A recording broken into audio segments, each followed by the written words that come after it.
So anyways, as I was about to say, with these type of murder mystery games, feel free to play along. I'm hoping that since this is kind of an unknown developer and it was just released like 2 days ago, I think, hopefully no one will be able to give me too many spoilers, but feel free to help me solve puzzles. I do not consider that backseating in the slightest. That is playing along. That is enjoying the ride. That is not backseating. So feel free to help me solve puzzles. Let's go ahead and make sure audio is coming through. Might be a little bit on the quiet side, so let's bring it up just a wee bit. I think right there looks good. Okay. That's the only option, so let's do this. New game. Enter a name for this save. Chaos. There we go. All right. Yay! I got 2 achievements for just starting the game. Let's go. Participation trophies. Chaos. Did I spell it right? Please tell me I spelled it right. Now I'm scared. It's a better version of The Sims, apparently. Yeah, I spelled it right. Yes, I'm so proud of myself. I probably should have done chaos, but I'm sorry. All right, so here we go, guys. Police incident report. Open full view, I guess. Ooh, oh, it's bright. All right, address 17 Seacliff Road, Holloway Bay, Northshire. 2-story residential dwelling. Registered occupants is Howard Mason, Melanie Mason, Oliver Mason, and Amber Matthews. Uh-oh. Amber. Definitely not chaos. That's a good one. We need to use that. Okay, primary officer, Daniel Croft. I don't know if all of this is super important. I have no idea. Okay, incident summary though. At approximately 22:41 hours on 15th of April 2023, Holloway Bay Police received notification from Fire and Rescue Control regarding a residential property fire at 17 Seacliff Road, Holloway Bay. Upon arrival at the location, attending officers observed significant smoke issuing from the property. Fire crews were already present at the scene and engaged in an active fire suppression. A male civilian, later identified as Mark Matthews, was present outside the property and informed emergency services that he had forced entry into the house in an attempt to locate a child believed to be inside. No! The child is not actually dead. Okay. Firefighters subsequently removed a female child from the property who was later identified as Amber Matthews, age 7. The child was treated by paramedics at the scene before being transported to the hospital. During ongoing firefighting operations, 3 additional occupants were located within the residence. Oh no! Oh no! Amber's a child. I knew it. But paramedics later confirmed the deaths of Melanie Mason, adult female, Howard Mason, adult male, and Oliver Mason, male child. Uh-oh. Okay, wait, so who is Mark Matthews? So he was, wait, registered occupants, so... Is this like a apartment building? Who is... Oh, wait. Okay, so we have like maybe 2 families here, because we got the Masons and the Matthews, so maybe it's like a joint family from 2 different marriages, I think is what's happening here. Because who is... Because we got adults, and then I'm assuming... Mark Matthews, we don't know, is Mark Matthews a male? Or, sorry, not a male, an adult or a teenager or something like that? I don't know. Because it does say registered occupant, Amber Matthews. So I'm assuming Amber Matthews and Mark Matthews are related.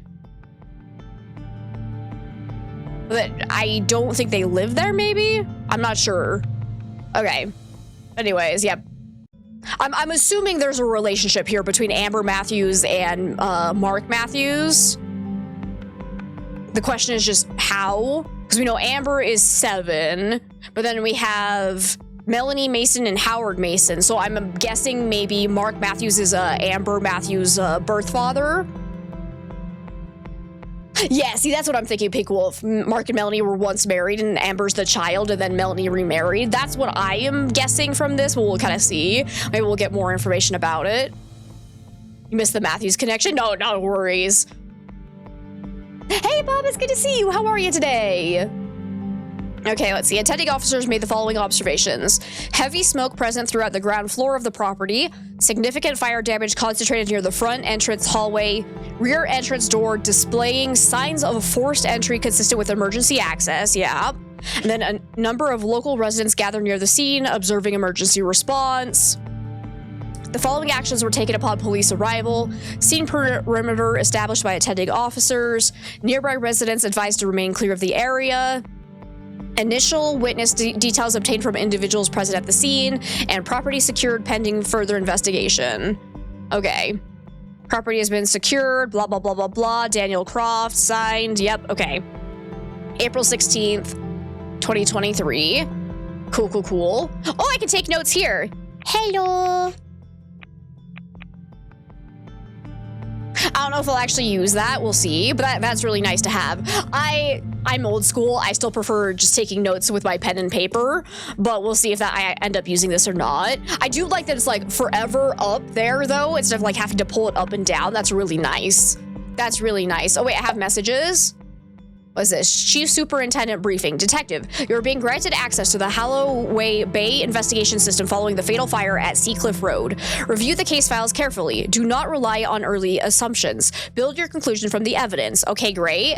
And then fire scene follow-up.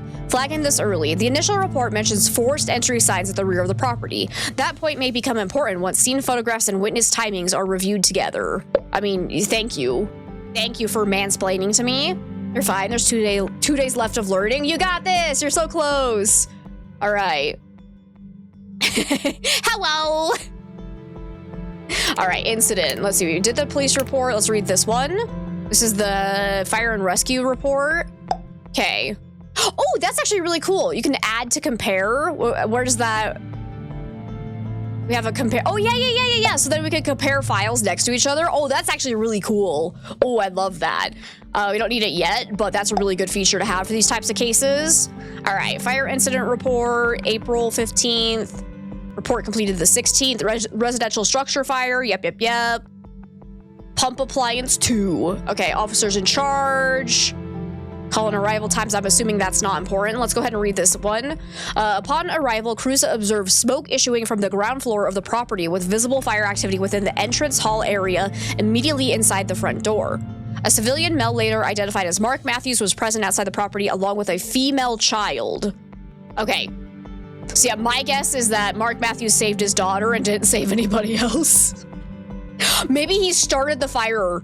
Oh shit, I already suspect him because maybe there was like a custody battle and he was trying to get his daughter back.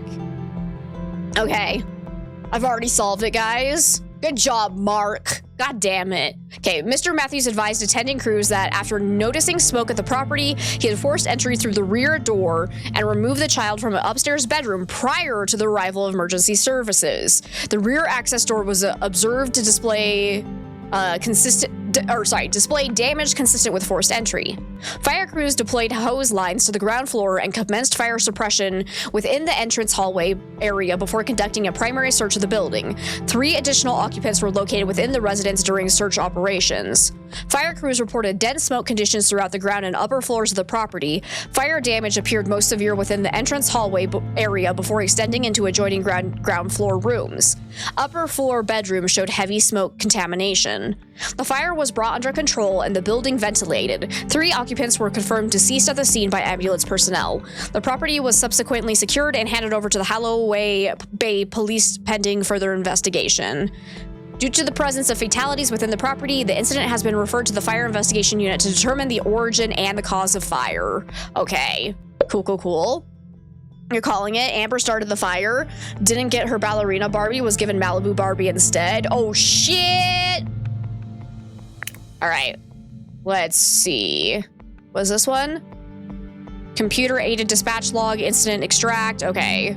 Do I need to, dude, this is actually a really satisfying noise. But also, is this too loud for you guys? We didn't start the fire. You don't like Mark already, right? I don't know. It feels like that would be too obvious though. So I bet that's like a red herring trying to immediately make a suspect of him. Okay, let me see. Received call. Call states. Smoke visible from the ground floor. Is any of this actually super important for us? Do we know who called the emergency services? Was it a neighbor or was it Mark? Because if it wasn't Mark, immediately suspicious. So, first appliance in attendance, person reported inside. Fire beginning to come under control. Yeah. I'm not going to read through everything of that. If we need to come back to that, we'll remember it. But here's oh, here we go. The emergency call. Okay, which service do you require fire, please? There's smoke coming from a house on my street. Okay, so a neighbor called. Can't confirm the address. Okay, can you describe what you've seen? There's smoke coming from the outside of the house. Looks like it's coming from the doorway area. Can you see any flames? Not properly, just smoke at first. Hold on. Yes, I can see flames now inside the doorway. Do you know if anyone is inside the property? I'm not sure. Neighbors are shouting that a family lives there. Please stay at a safe distance. Fire crews are on the way. Wait, someone just ran around the back of the house. Can you describe what you mean? A man just went through the gate at the side. I think he's trying to get in the back. Okay, do not approach the property. Fire crews will be there shortly. There's loads of smoke now. It's getting worse. And then the operator just hung up. Just, nah, okay, don't care. Okay, so it seems like somebody else was calling emergency services when Mark was trying to get into the house, probably to save his daughter. Okay. Oh, we got a clip. Breaking news this evening from Holloway Bay, where emergency services are investigating a fatal house fire on Seacliff Road.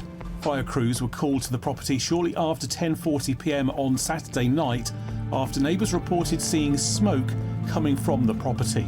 3 members of the Mason family what happened dead. Here? Police have named them as Melanie Mason, her husband Howard Mason, and their 4-year-old son Oliver. Hang on, I'm trying to pause.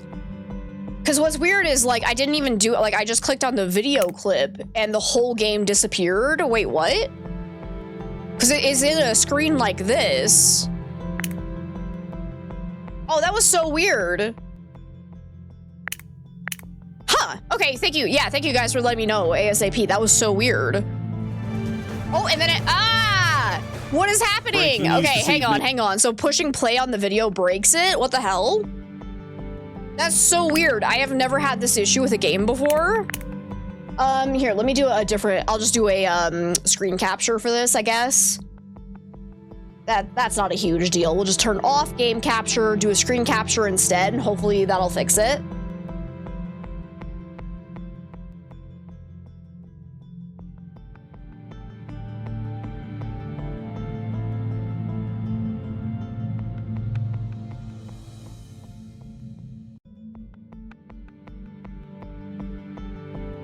Ah! I'm invisible! Ah! Send help! I've been killed! Oh, there I am. Okay, hopefully this will work. Let's try. Oh, and Seba! I forgot to say hi to you. I saw you come in, and then I just, like, got distracted. Hi, Seba! It's a hack. It's a hack. Okay, there we go. So yeah, we'll have to do the display capture for this game, it seems. From Holloway Bay, where emergency services are in... I'm actually gonna move chat, I think. Because if I put you guys down here, you're more visible because there's a lot of information up there. While I'm already moving stuff around. You guys can be my notes, actually. Hang on, that'll be cute. Move. Wait, whoa, where'd you go? Guys, chat, come back. You ran away from me. That was weird. Here you guys go. You're gonna be my notes. We're just gonna plop you in here. I'll get rid of the hello. We're gonna make this look realistic. Is that too small though? But it's cute.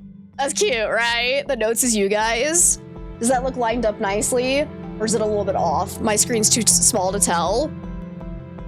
Because I could zoom in, make the words larger, and then just trim off more. What do you guys think? Or is that all right? Nobody puts Chad in the corner.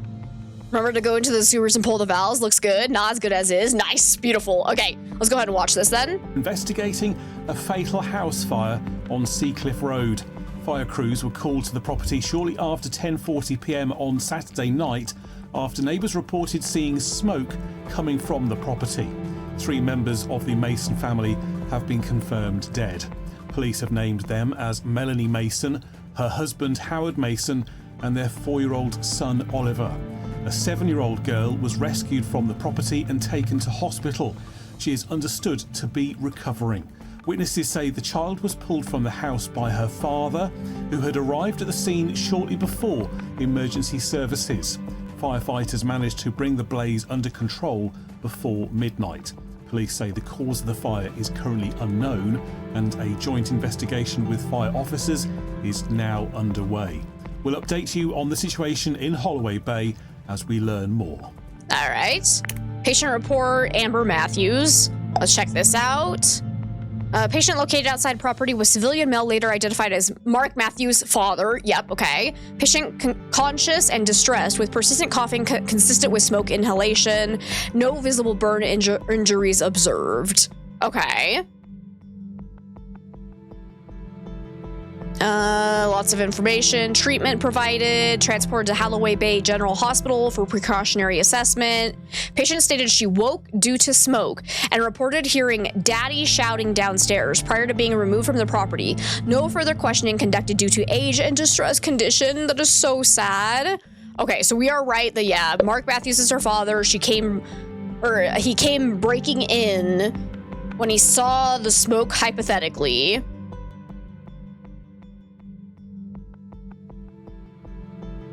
The question is, what was he doing outside the property at that time? Did he live nearby? Because if they're all sleeping, what was his reason for being there if he didn't start the fire? Okay, patient report for Mark Matthews. Patient present at the scene after entering burning building to locate child. Visible soot contamination to clothing and face. Minor superficial burns observed to both hands. Patient coughing and reported smoke inhalation.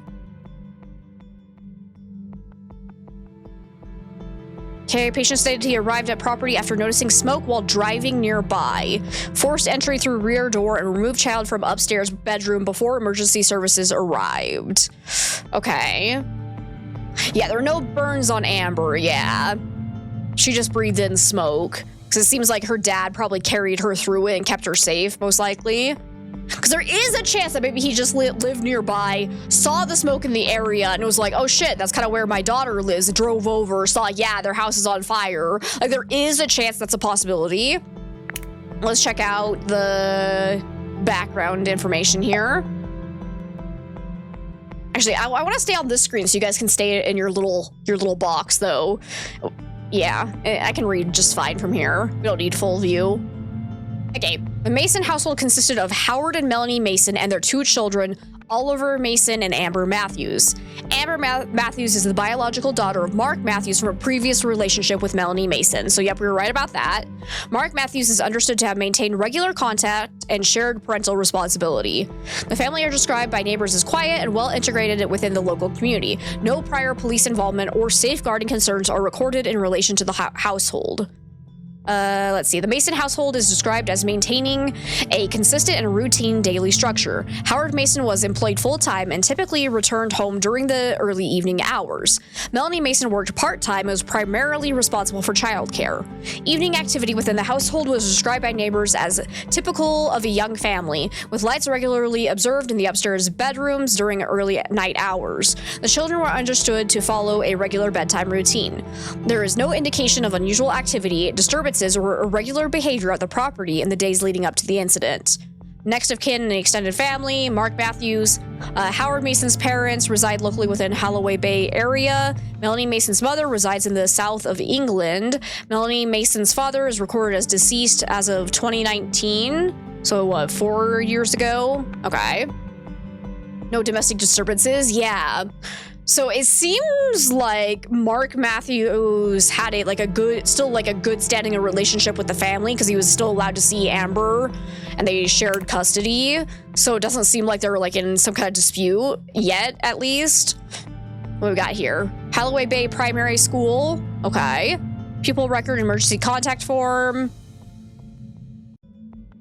Because yeah, he's still a authorized person for collection.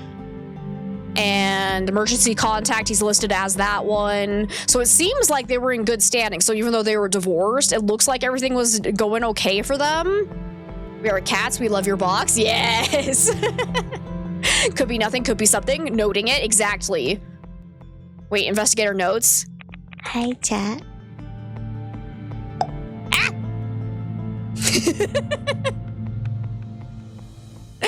Okay.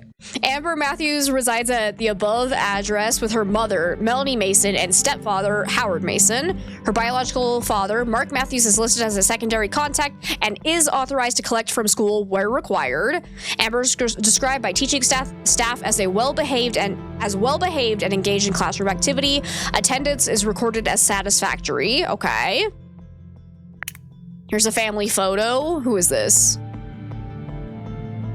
It's from 2019. So that's Howard, Melanie, Amber, and Oliver. Oh, oh, he's dead.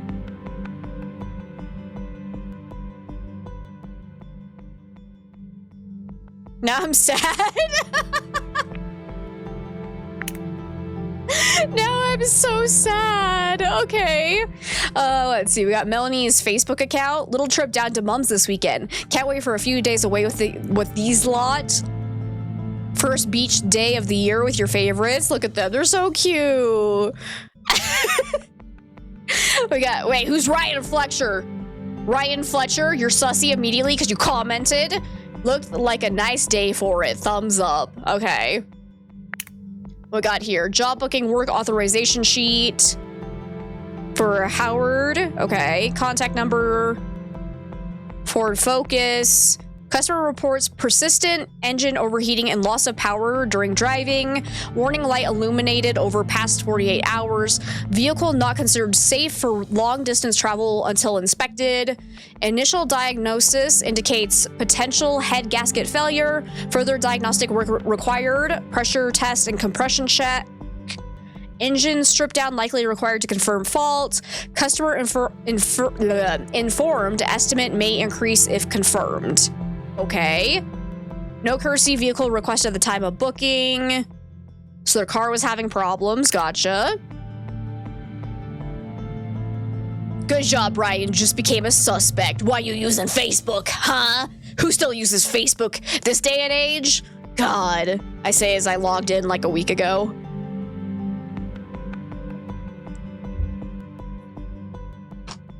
Let's see. Okay, we got the autopsy report for Howard Mason, 37 years old.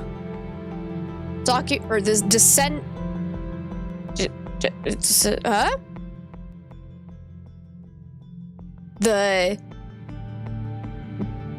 decedent?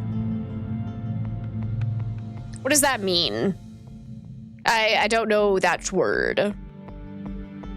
I thought it was supposed to be descendant, but that doesn't make sense either. I'm assuming it's just like the cadaver, the dead body. Yeah, the dead person. Okay. So the decedent, I think I'm saying that right, appears well nourished with a height of approximately 178 centimeters and weight of 82 kilograms. The decedent was wearing sleepwear consistent with night attire.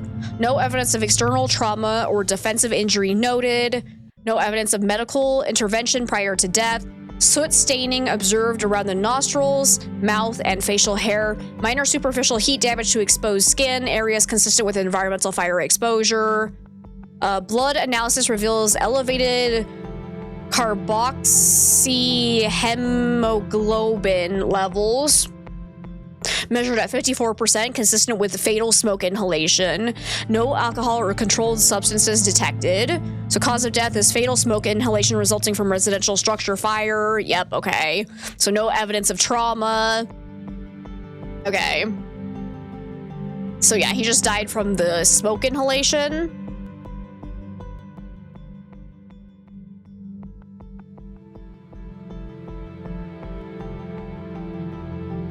Decedent. You've heard set and see both, but either way, the dead person. The cadaver. You're making eclair cakes. You won't be much help for now. Sounds good, Lion. I hope the cake comes out delicious. Okay. So that checks out. Here's Melanie's. Let's just kind of scroll through this. Was wearing nightwear, so they were all sleeping. Blood, So also died from smoke inhalation. Okay. No signs of any trauma or defensive wounds. All right. And here's Oliver. Oh, he's only 4. Oh,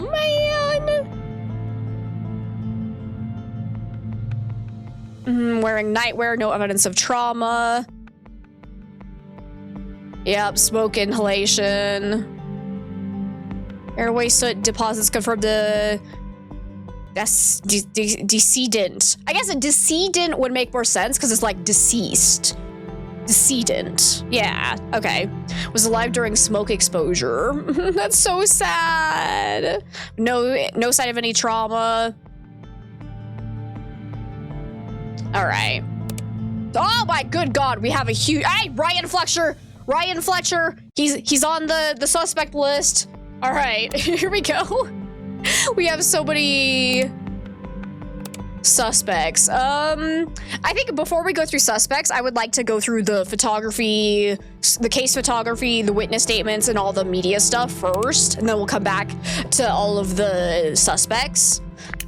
Witness statement from Michael Turner. He's over 18, electrician.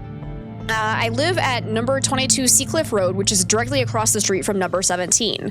On the night of Saturday, 15th of April, I was outside my house having a cigarette before going to bed. I would say it was sometime around 10:30 at night, although I didn't check the exact time. While I was outside, I noticed that the Mason house looked quiet. There were no lights on that I could see from the front of the property, and there were no vehicles parked outside. A short while later, I noticed smoke coming from the front of the house around the doorway area. At first, I thought it might have been someone burning rubbish, but the smoke started to get thicker quite quickly. I remember people starting to shout, and someone ran past me towards the house. After that, someone called the emergency services, and the fire engines arrived a few minutes later. That is everything I remember about the incident. He was smoking at the time. He probably threw his cigarette at the house and lit it on fire. I know it. No, I'm just kidding. Anyways, hey Kratos, it's so good to see you. How are you today? Okay, now we've got Sarah Whitfield, teaching assistant over 18. I live at number 14 Seacliff Road, which is a few houses down from the Mason family home. On Saturday night, I was inside my house watching television when I noticed a strong smell of smoke coming from outside. At first, I thought it might have been coming from someone's garden or a chimney nearby. After a short while, the smell became much stronger and I went outside to see where it was coming from. When I stepped outside, I could see smoke further down the street near the Mason house. I remember seeing a few people outside their homes and someone shouting that the house might be on fire. Shortly afterwards, I could hear sirens approaching and the fire engines arrived a few minutes later. That is all I can remember about what happened. Geez, you're useless, Sarah. All right, Sasha Pembleton, over 18, bar staff. I've been working at the Harbor Arms for approximately 2 years. I was on shift on Saturday, 15th of April, starting at 10:30 a.m. At around 11:20 a.m., a man I recognized as David Hargreaves came into the pub accompanied by another man I did not know. David is a regular customer and well known locally, so I recognized him immediately. The second man remained unknown to me. They ordered drinks at the bar and sat at one of the tables toward the rear of the pub near the window. A short time later, I would estimate around 10 to 15 minutes after they arrived, a third man entered the pub and joined them at the same table. I did not recognize this individual. The three men remained seated together for the duration of their visit. I did not hear the full conversation. However, I passed by their tables several times while working and became aware that the discussion appeared serious in nature. The tone was noticeably different from a typical casual conversation. At one point, I observed that one of the men appeared more agitated than the others, speaking more abruptly and leaning forward across the table. The other two were quieter in comparison. There were no raised voices or physical altercation, but the overall atmosphere suggested tension between them. They remained in the pub for approximately 40 to 50 minutes before leaving. All three of them left together. There were no incidents requiring staff intervention. This is everything I can recall. What does this have to do with the case? Wait, I have questions as to why someone took a statement from a random bar employee about something that seems completely unrelated, and there was no incident that actually happened at the pub. So why would they have ever collected this as evidence? This feels weird.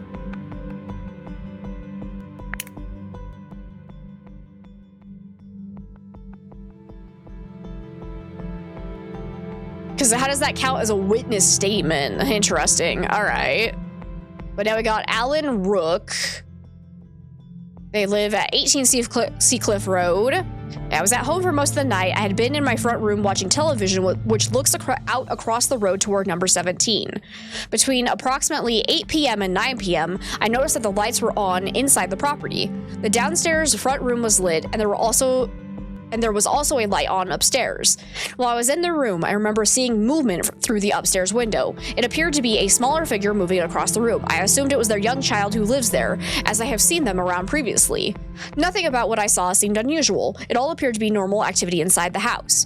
I remained downstairs for the rest of the evening. At around 10 p.m., I went upstairs to go to bed. As I did so, I glanced out of the front window and noticed the lights at number 17 were no longer on. From what I recall, the house appeared dark at that point, consistent with the occupants having gone to bed for the night.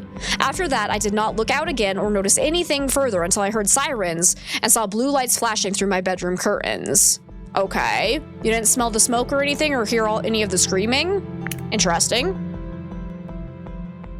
Alibi, maybe? I was like, I don't know. Guess we'll find out. Realistically, probably just asking people, hey, did you notice anything odd today? Maybe.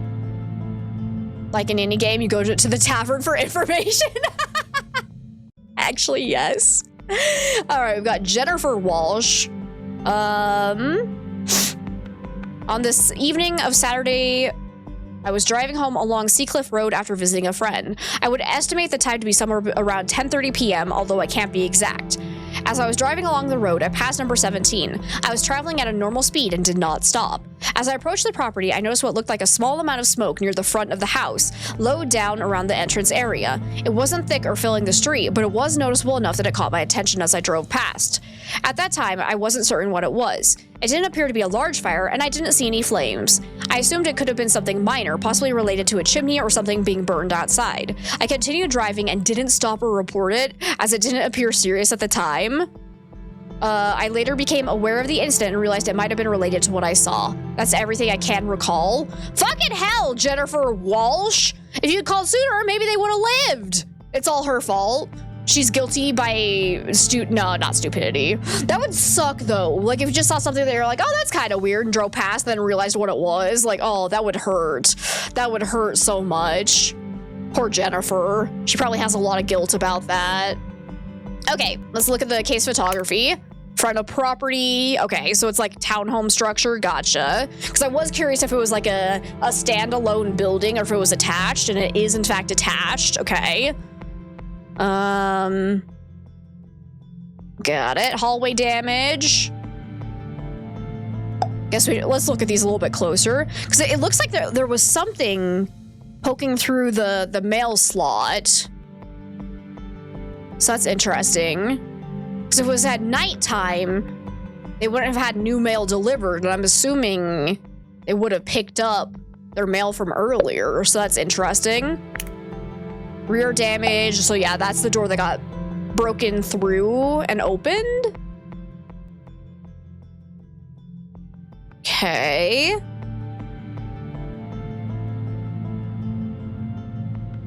Is there anything else important in here?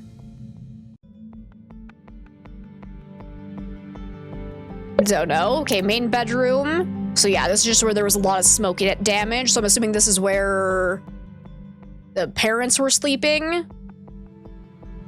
Okay. Police interviews. Let's see. Oh, shoot. I don't have to do any reading.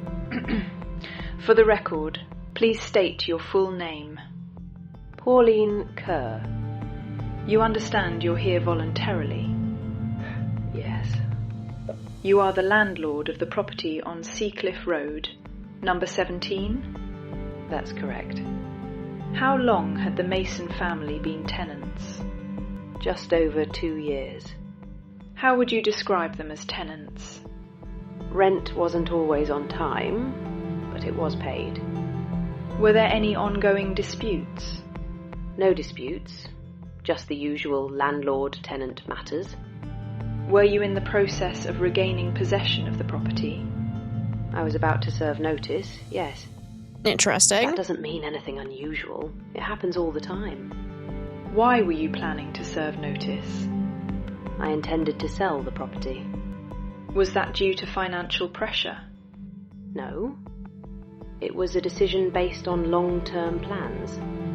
Were the tenants aware of this? Not exactly. When was the last time you visited the property?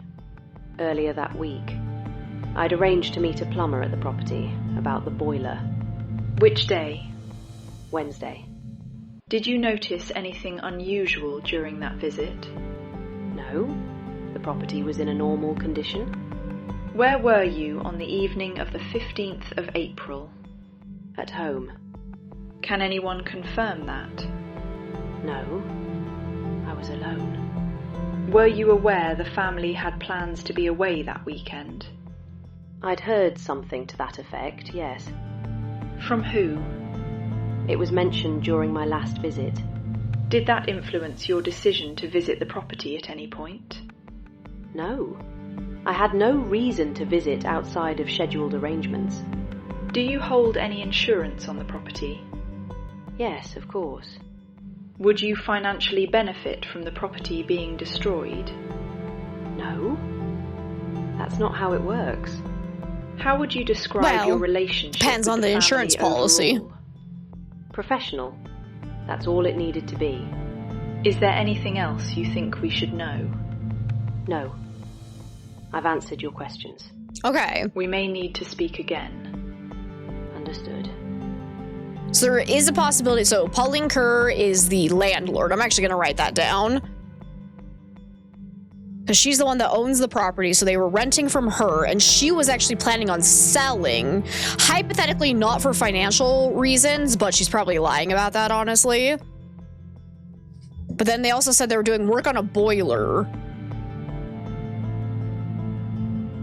I think this is just the transcript of the thing we just listened to, so that's good. Hi, Melody, it's good to see you. And yes, smoking can kill ya.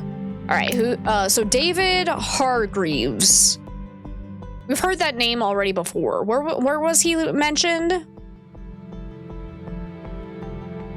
Because I think that was in one of the witness statements. David was pub guy. Okay, yeah. So...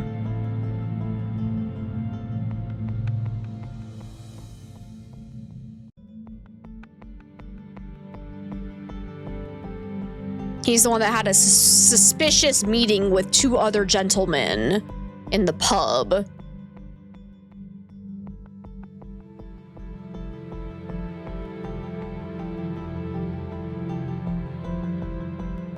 Okay, go ahead and listen to this then. For the record, please state your full name. David Hargreaves.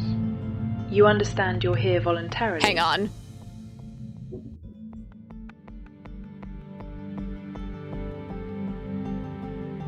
You know, you're not wrong, Melody. I did not see that sub at all.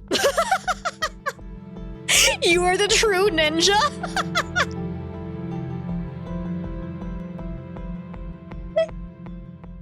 That's how you do it, guys. For all the people that are like, I said hi 2 minutes ago. Am I a ninja? No, Melody's a ninja.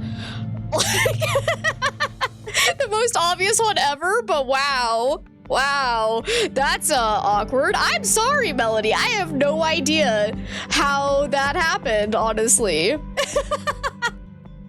Thank you so much for the 29 heckin' months. Thank you. Hi! I swear it was not intentional. I don't know. I was so distracted, apparently.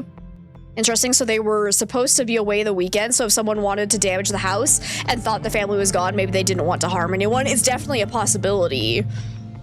Because, like, if Pauline was in some kind of financial distress, did have a good enough policy on the property, she could have made money from it burning down, as long as it looked like an accident and she wasn't, like, you know, held responsible for it. So that's something to keep in mind. Of course. You live next door to the Mason family on Seacliff Road, correct? You'll remember this? Yes. Number 19. How well did you know them? Well enough to say hello, have the odd conversation. Howard and I went to school together, years ago. Different lives now, though. When did you last see Howard Mason? Earlier that week. I believe it was Tuesday, possibly Wednesday. We spoke briefly outside, nothing significant. Were you aware of any issues within the household? No, nothing that would suggest this.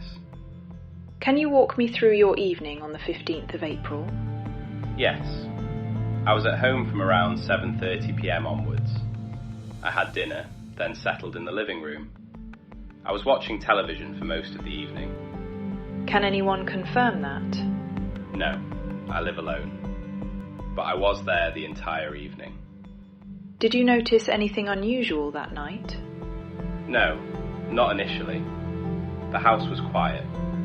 Lights off by around 10, I'd say. You're confident about that? Yes. The kids went quiet about 9:30 p.m, and then it was silent after a bit. The walls in those houses are paper thin. When did you become aware of the fire? I guess it wasn't too long after that. Heard the sirens coming from a distance. Never imagined they'd be coming that close, though. Neighbours have reported seeing someone in the area prior to the fire. I can't speak to that. There's always people moving through that street. Were you aware the family had plans to be away that weekend? Yes. I believe they were meant to be visiting Melanie's mother. How did you know that? I seen Melanie's post on Facebook earlier in the week. It wasn't a secret. Did it strike you as unusual that they were still at home on Saturday then? No. Howard mentioned his car was off the road, so they weren't going. Okay. How would you describe your relationship with Melanie Mason? Polite. We didn't speak much. And the children? I'd see them outside occasionally. Oliver was a proper little character. Is there anything else you think we should know? No. I've told you exactly what I remember. All right. We may need to speak again. Okay, something about that bothered me.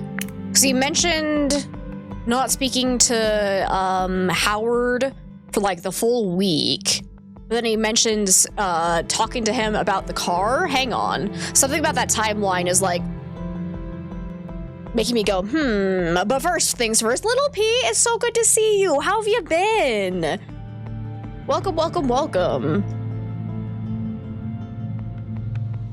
Okay. Because, let me write this down. Because he lived in... So he is their next door neighbor. Okay. So it's interesting that he didn't smell any smoke or hear anything from the fire when he was right next door. And he literally said the walls were paper thin. So this guy's sussy. So next door neighbor, because we know they shared a wall. Doing good, no complaints. I'm glad to hear that. And he and the dead Howard went to school together. And he's one of the ones that had the sussy meeting in the bar. But I just wanted to see, when did you last see Howard Mason? It was earlier that week on Tuesday, possibly Wednesday. Okay. So Tuesday or Wednesday. Let me write that down because I just want to check this timeline. Because then we know,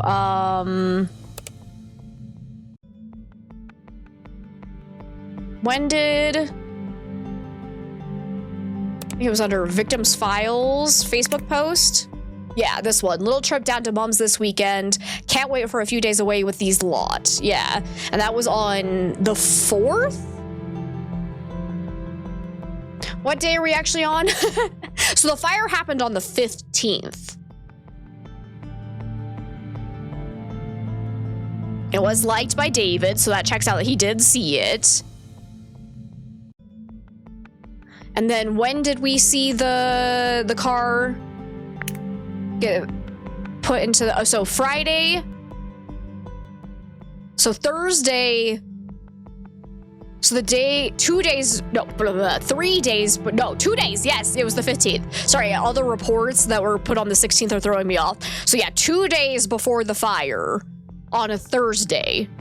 And he's claiming that the last time he spoke to Howard was either Tuesday or Wednesday.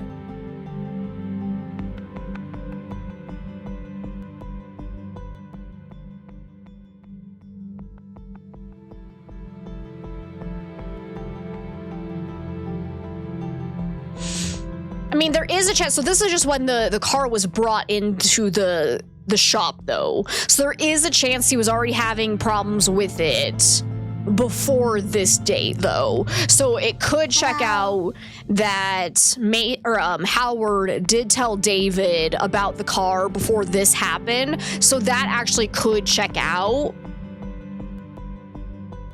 Landlord also liked that post, so she believed they would be gone that weekend as well. Yeah, I think she said she knew that, right? Wasn't that in the police interview? I think she said she knew they were going to be out of town, yeah. I'm so glad they give you the transcripts of these interviews as well. That is so nice. Hi, Ricky, it's so good to see you. How's it going? Because where was it?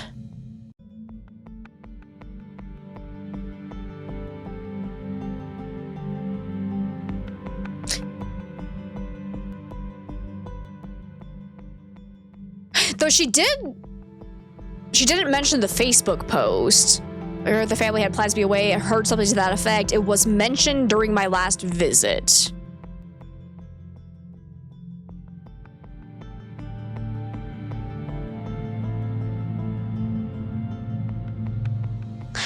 And that was Wednesday? So she spoke to them on Wednesday.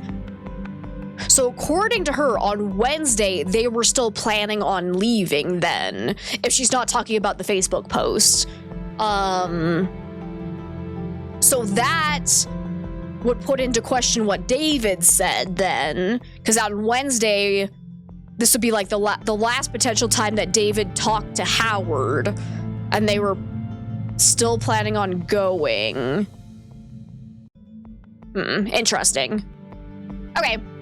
We'll keep that in mind. Let's go ahead and move on to the Ryan Fletcher interview. Now, this guy, immediately suspect because he liked a Facebook post and commented on it. So, might just be for the game, but no fire alarms in the house. Yeah, I think that's just for plot reasons, probably. Otherwise, actually, that is actually a good question. The case photography, do they show... Oh, no, that's a light, isn't it? Hang on. Oh, I can zoom, enhance. Oh, thank God. Okay, yeah, that's just a light. I was gonna say, is that a fire detector? But no, it looks like I'm not seeing any here, at least.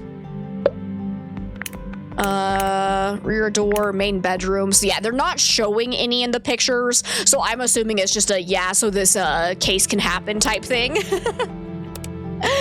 All right, Ryan Fletcher, let's go. For the record, please state your full name. Ryan Fletcher. You understand you're here voluntarily? Yeah, I understand. Can you describe your relationship with Howard Mason? We knew each other, long time back. Not close or anything, just same sort of circles. Wouldn't say we kept in touch much. When was the last time you saw him? No, not recently.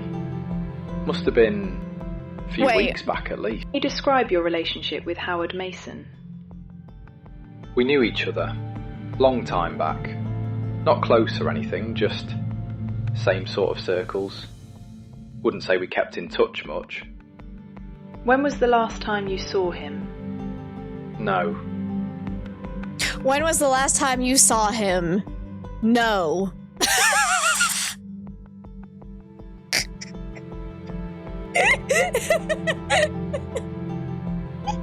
I think there's a little oopsie doopsie there.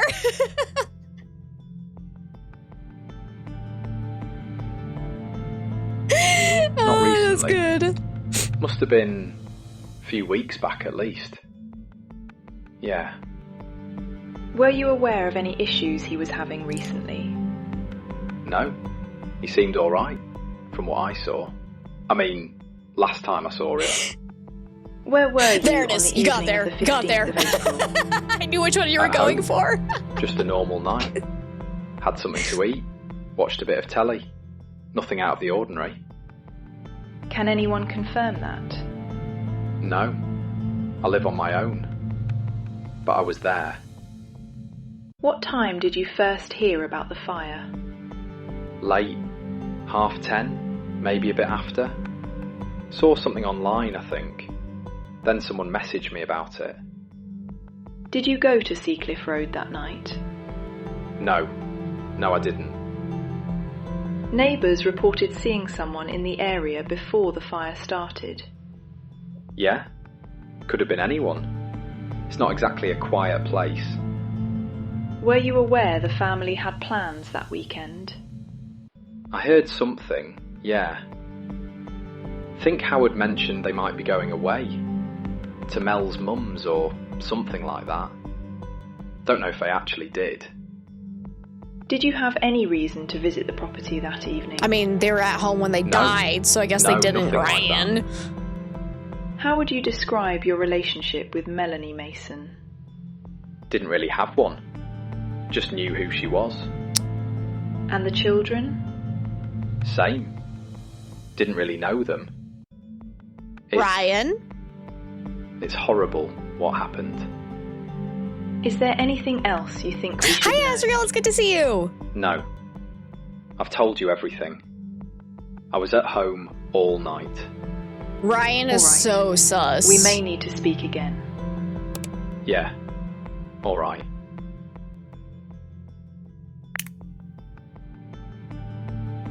Looked like a nice day for it. If you had no relationship at all, why are you commenting on Facebook posts? Ryan? Like, I made the joke about him being the culprit just because he made this comment, but, like, excuse me? He looks so suspicious now. Okay. Let's see. We're on the police interview. So next up we have Mark Matthews. So that's Amber Matthews' father. For the record, please state your full name. Mark Matthews. You understand you're here voluntarily? Yeah, I understand. You are the biological father of Amber Matthews. That's right. How would you describe your relationship with the Mason family? Strained. That's probably the polite way of putting it. Can you explain that? I didn't get to see my daughter as much as I should have. Oh, shit. There was always something. Plans changing, weekends cancelled. It wasn't exactly fair. Were you due to see Amber on the weekend of the 15th? Yeah, I was supposed to have her that weekend. Did that happen? No. They said they were going away. When did you find out they hadn't gone away? Earlier that day, I saw them outside the house. Did you speak to them? No. Didn't see the point. Where were you that evening? I was driving around for a bit. Driving where? Just around, clearing my head. Were you in the area of Seacliff Road? Yeah, I was. Why? Because I wanted to see my daughter. Is that a crime? What time Potentially. did you arrive? Late. Around 11:45, something like that. What happened when you got there? I saw smoke. At first I thought... I don't know what I thought. Then I realised something was wrong.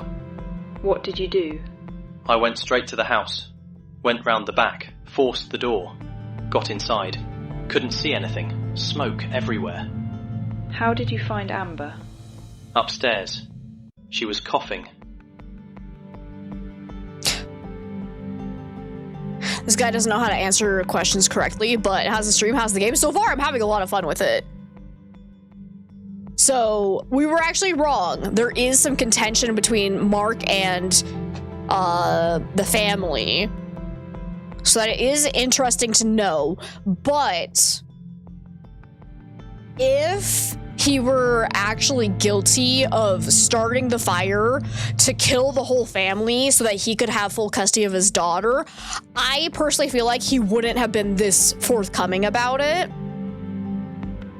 Wanted to see his daughter, but didn't when they were outside earlier that day. There is a chance, so like coming from a parent standpoint, he was probably very upset. He probably was angry, and like if he went and like spoke to Melanie and Howard, he probably would have lost his temper at least a little bit, and there is a chance he didn't want his daughter to get caught in the middle of that. So I could actually understand that. But it could also be taken the other way of, yes, that is very suspicious. So I could see a potential of either one working out. Maybe, maybe not. They were going to find out about it, so being forthcoming might be him trying to look less sus. Also very true. Could go either way. It's a fair point. He just drove around angry, yeah.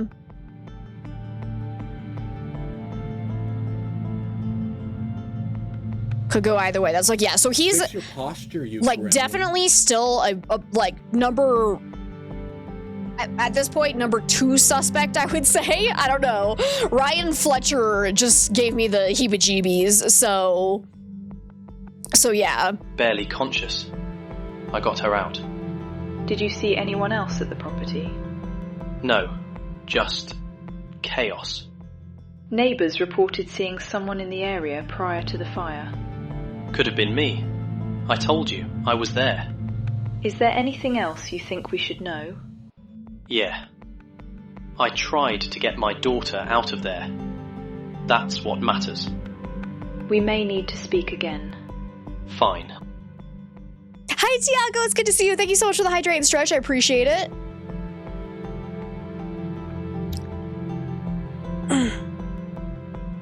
Because I don't know. It also bothers me. Like, he knew the whole family was there and he didn't try to help anyone else. Like, I get you were just focused on your daughter, but like, you knew there was a 4-year-old boy in there and you didn't stop for a second to be like, maybe I should check some other rooms. Because like, the fire had not spread upstairs, correct? They all died from smoke inhalation. You're telling me that Mark didn't try, like, yelling at them to wake them up? Because, like, they were all still in bed. They hadn't been woken by the fire. Because apparently they also didn't have fire alarms, which, like, guys, please make sure you have fire alarms that are working. So something feels off about that as well. So yeah, Mark and Ryan are like my number 1 suspects right now, at least. Let's continue along, see if there's anything else for us, because we've got fire and forensics. Let's check this up.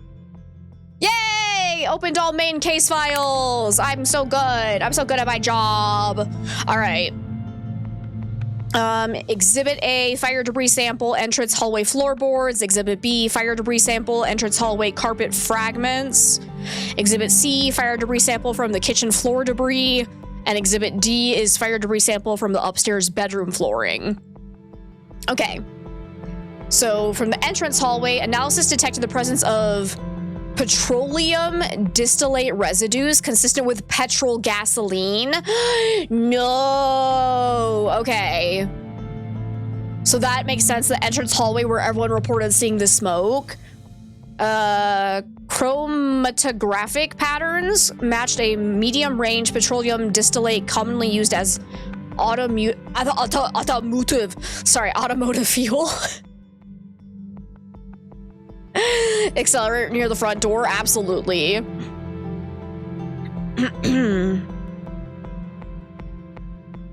It's a dangerous place and smoke is no joke. You can see how someone not trained would grab one person and rush out. I don't know. knowing that there was like a 4-year-old boy in there, I don't know, but the lack of smoke alarm situation combined with the supposed insurance is kind of bugging you. I mean, it's a game. Keep in mind, this is a game. They gotta have a crime happen, so. But then kitchen floor, no ignitable liquid residue. Upstairs bedroom, no liquid residue. So yeah, definitely fire started down near the entrance. My best guess is that somebody put something through the mail slot and started the fire that way, because there were no signs of other entry besides the back door. Yeah, I got my daughter and that's what matters feels kind of ick, right? I don't know. Like, it's hard to say because, like, I have never been in that situation before. I don't know. I don't know. Does something was stuffed through the mail slot and caught fire? So laboratory findings are consistent with deliberate introduction of petrol within the entrance hallway prior to the fire. Yep. Okay. These results support the hypothesis that the fire did not originate accidentally. Abso-freaking-lutely. All right. Electrical inspection. Inspection conducted to determine whether electrical systems contribute to ignition. Areas examined was the consumer unit, wiring, sockets, lighting circuits, kitchen appliances, and portable devices. It looks like no circuit failure, no electrical arcing, no faultiness, no evidence of electrical fault or failure identified. Okay. So fire did not originate from any electrical system or appliance within the property. Gotcha. So the boiler work probably had nothing to do with it then. Let's see, here's the fire investigation final report. Examination of the ground floor hallway identified the area immediately inside the front entrance as the point of origin. Fire damage patterns observed within this location, including low-level burning and directional spread across the hallway floor, are consistent with the ignition of a liquid accelerant. Laboratory analysis confirmed the presence of petroleum-based residues within flooring samples recovered from the entrance area. No evidence of electrical fault, appliance malfunction, or other accidental ignition sources was identified during the course of the investigation. Damage patterns and fire development are inconsistent with spontaneous ignition or internal accidental causes. Burn patterns located on both the internal hallway flooring and the internal surface of the front entrance door are consistent with the introduction of an ignitable liquid through the external letterbox aperture. Yep, called it.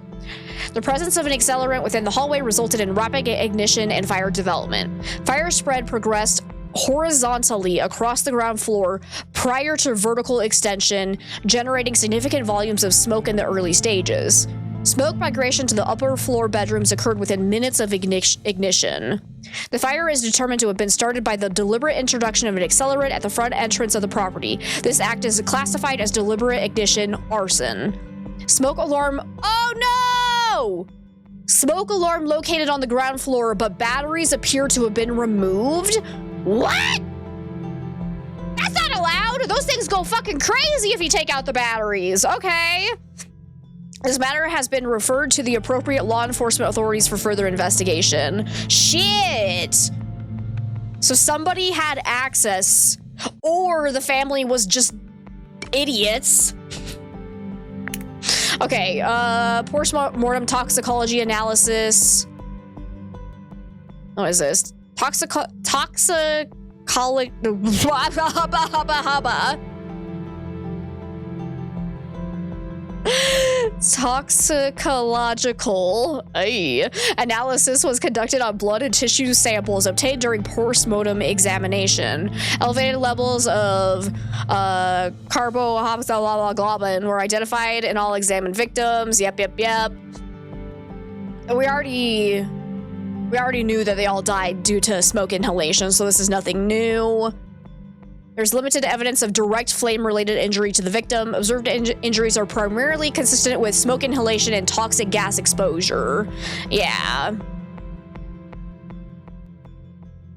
So yeah, they were probably all unconscious, honestly. Unfortunately, that's probably why none of them woke up. Do American fire alarms not continuously beep when disconnected? Oh no, they absolutely do. That's why I said they go crazy when you pull out their batteries, so... I know most do.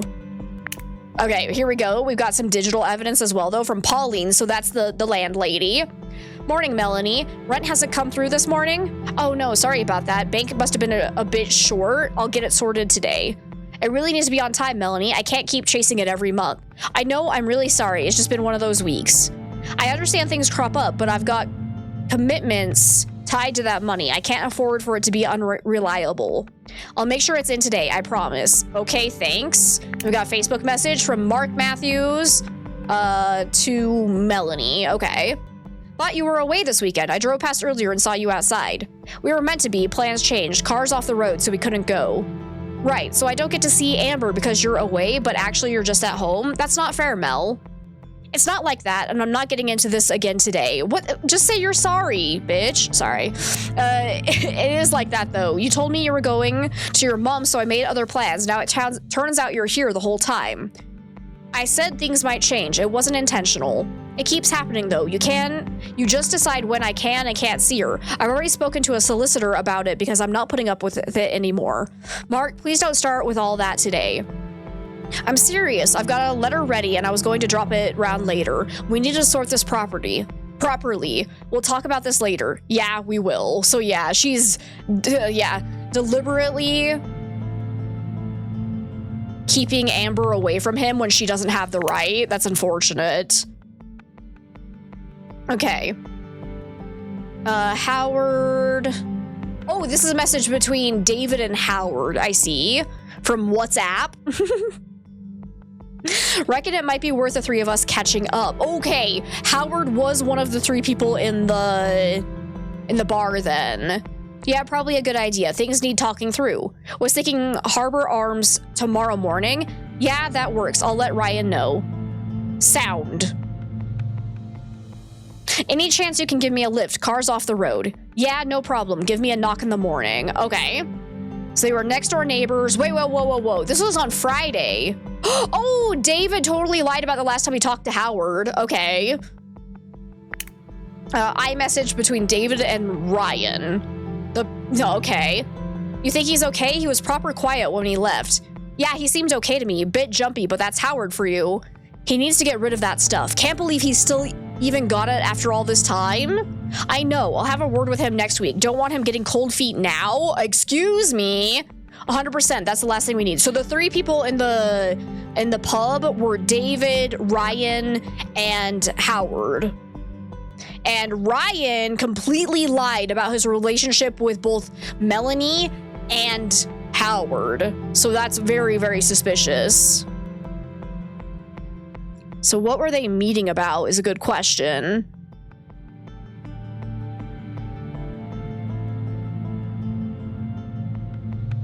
So let me see. Because this was the day of the fire. So they met the night before the fire on Friday.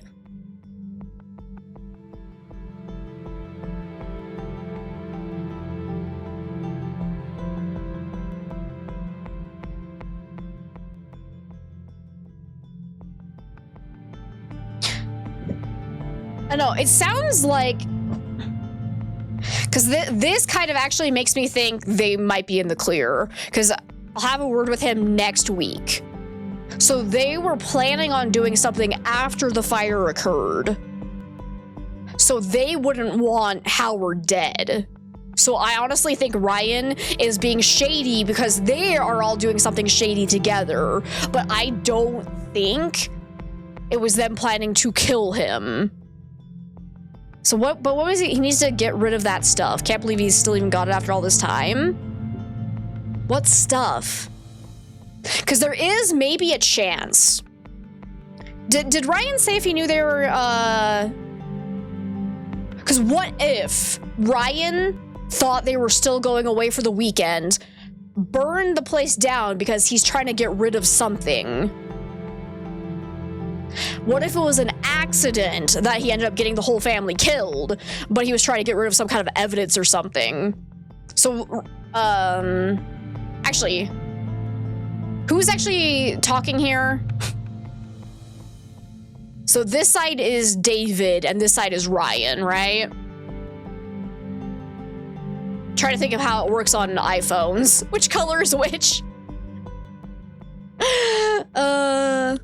Also, iPhones are green color, not blue, just saying, but gray is David. So yeah, I'm still thinking there is a possibility Ryan could be suspect of starting the fire, not to kill everyone, but he was trying to get rid of something.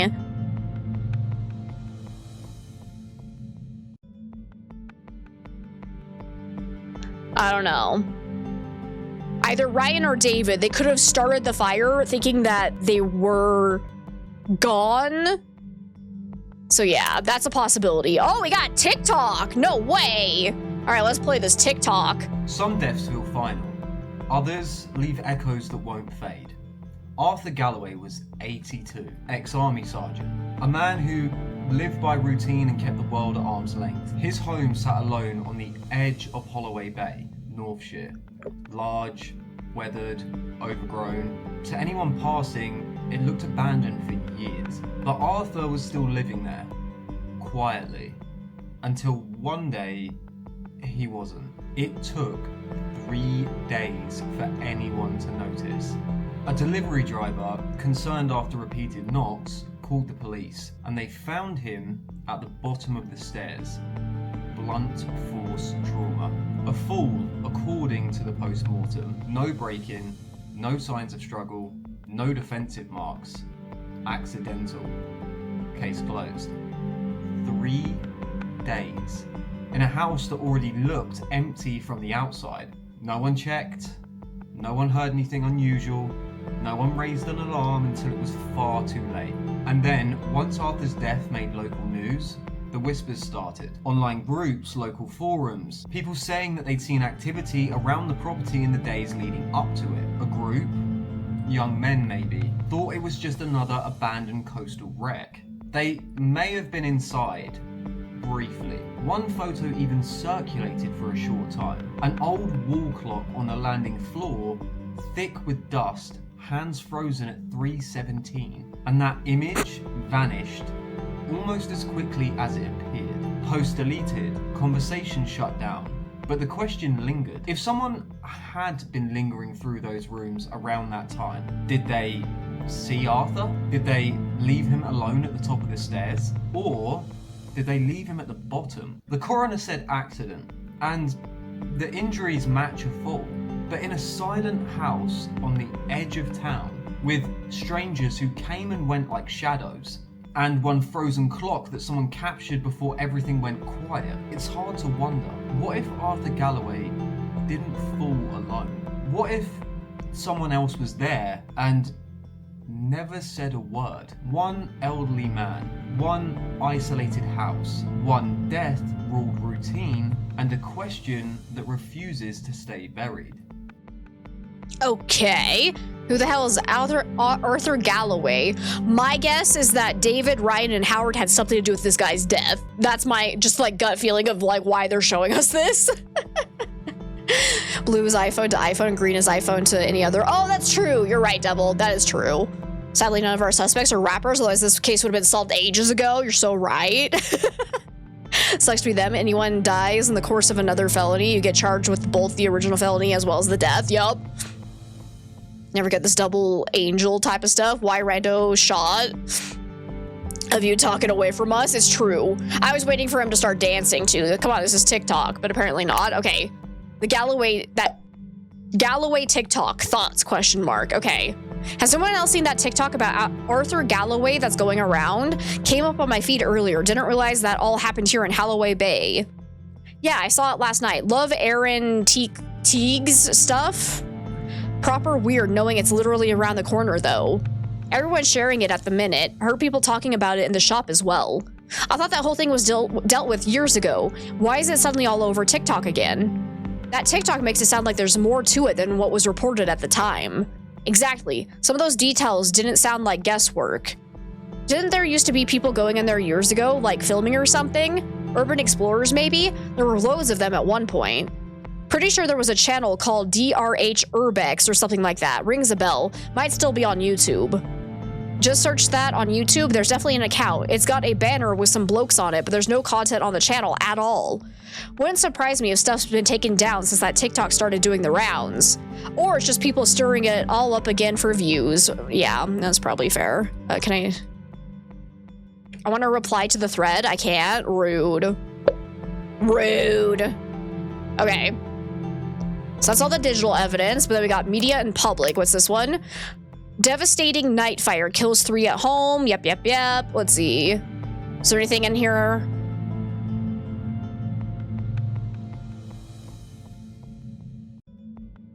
That we don't already know?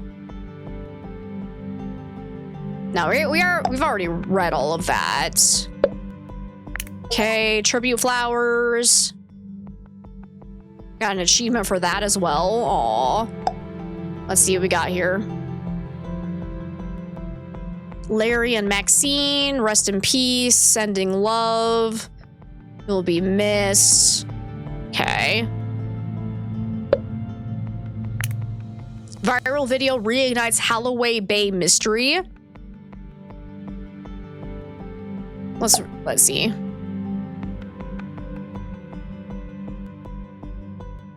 As he died in 2016 at his cliffside home. Cause wait. Didn't what's her face's dad, Melanie's dad, didn't he pass away in 2016?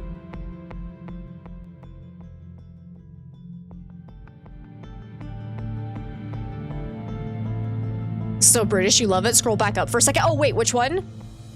Oh, was it 2019, not 2016? Which one do you want me to scroll back up on again?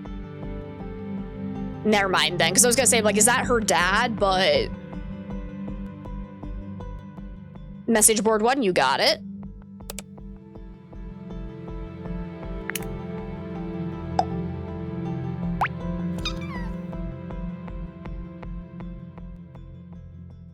Hey Tim, it's good to see you. Thank you so much for the alert. Can we talk also about Baywatcher 92?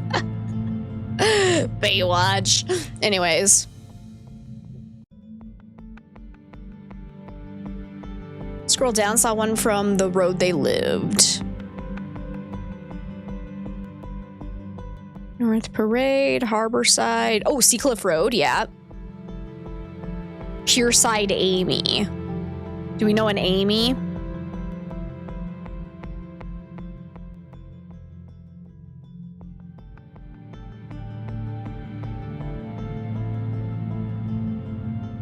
Working so right now, so you're just gonna be sneaky today. Well, thank you so much. I hope work goes well.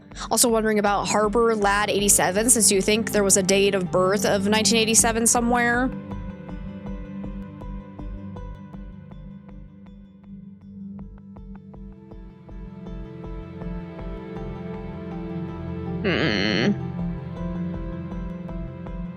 Wish I could like actually click on these and do more research into them, but it's not like a real website, unfortunately. Let's see.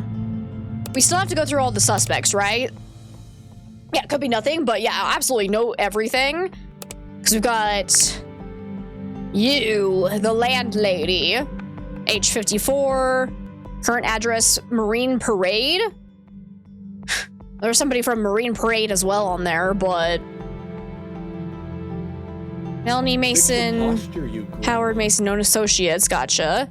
Owner of multiple rental properties within Holloway Bay, has acted as landlord to the Mason family for approximately 2 years. Okay. Known locally but not considered a prominent public figure, no record of convictions.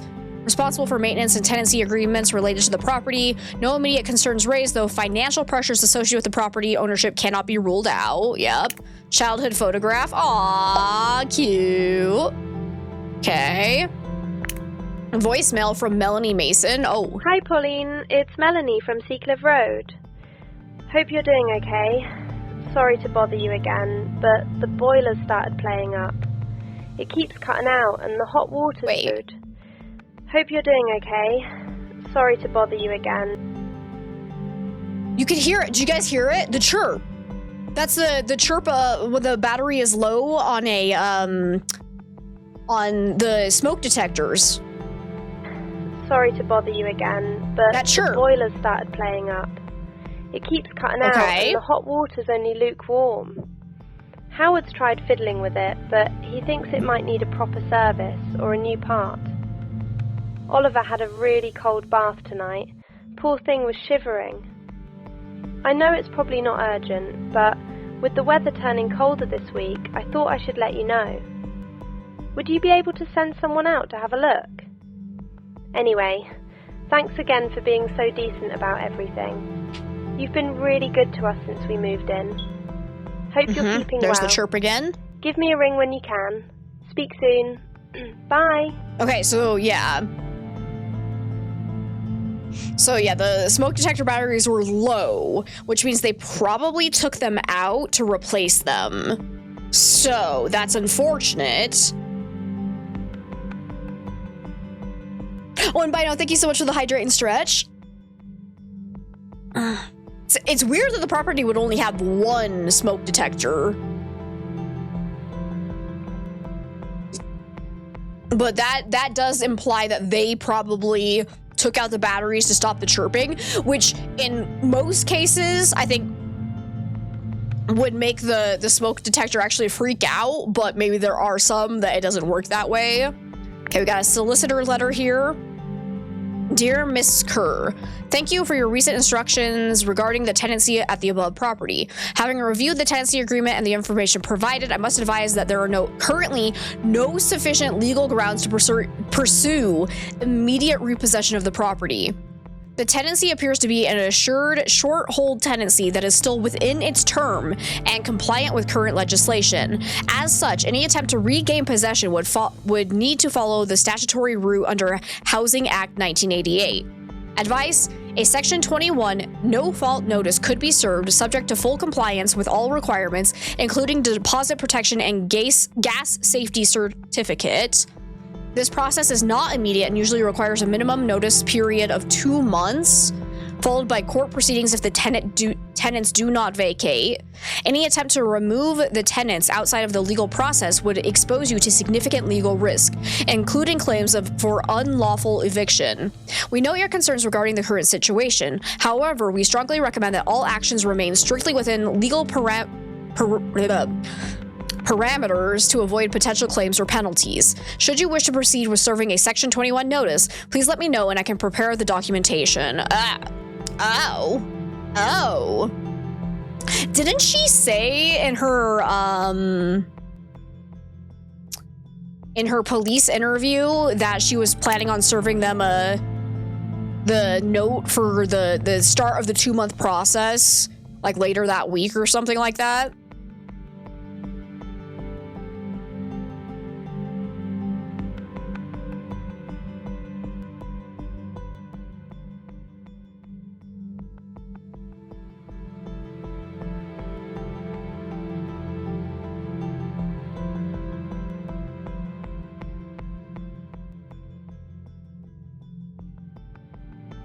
Yeah, I was about to serve notice.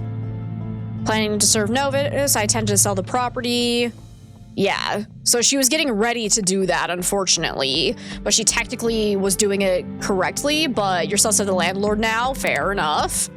Okay, let's go back to property insurance certificate, because yeah, this is what I'm curious about. Because like I said, if she thought the family was going to be out of town, she could have started the fire to try and get the insurance payout if it's worth enough. This policy...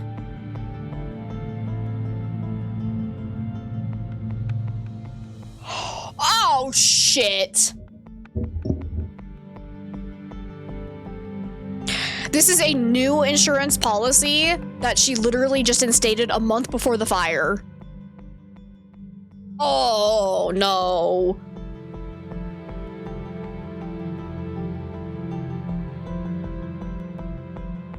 Oh, that is so sussy. Okay, let's see. Policy provides indemnity. Ugh. Any loss or damage arising from deliberate acts, arson, or malicious acts by the policyholder, any tenant, or any person acting... Oh, these are the exclusions. Okay. Any claim where the insurer determines that gross negligence contributed to the loss. Properties left unoccupied for more than 30 consecutive days without prior written notification to the insurer. Failure to notify may result in the policy being voided. Wear and tear, blah, blah, blah. Lack of maintenance. Damage caused by the tenants where the policyholder has failed to carry out reasonable background checks or periodic inspections.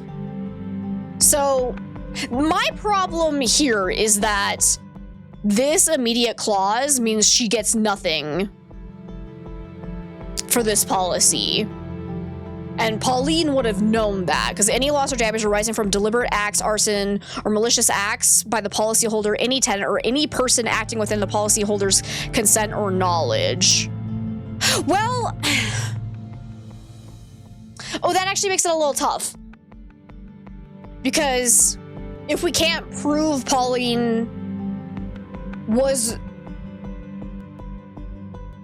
the culprit behind this, she would still get the payout. Is that what I'm reading correct?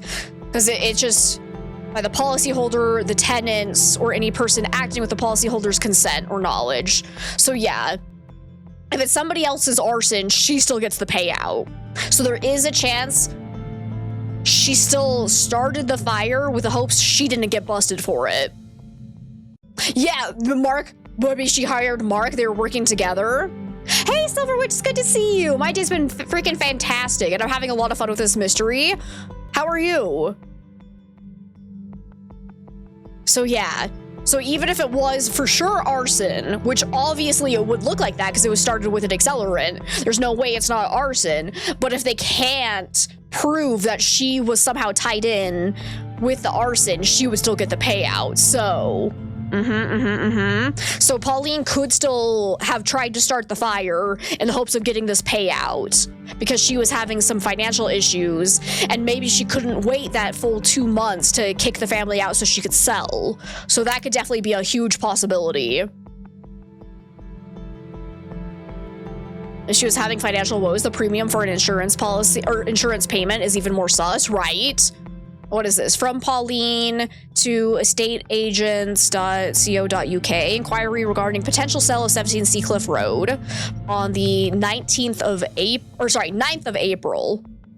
Hi, I hope you're well. I'm currently considering putting my property at 17 Seacliff Road on the market in the near future. The property is currently tenanted, but I wanted to get a realistic idea of likely buyer interest and achievable sale prices if it were to become available with vacant possession.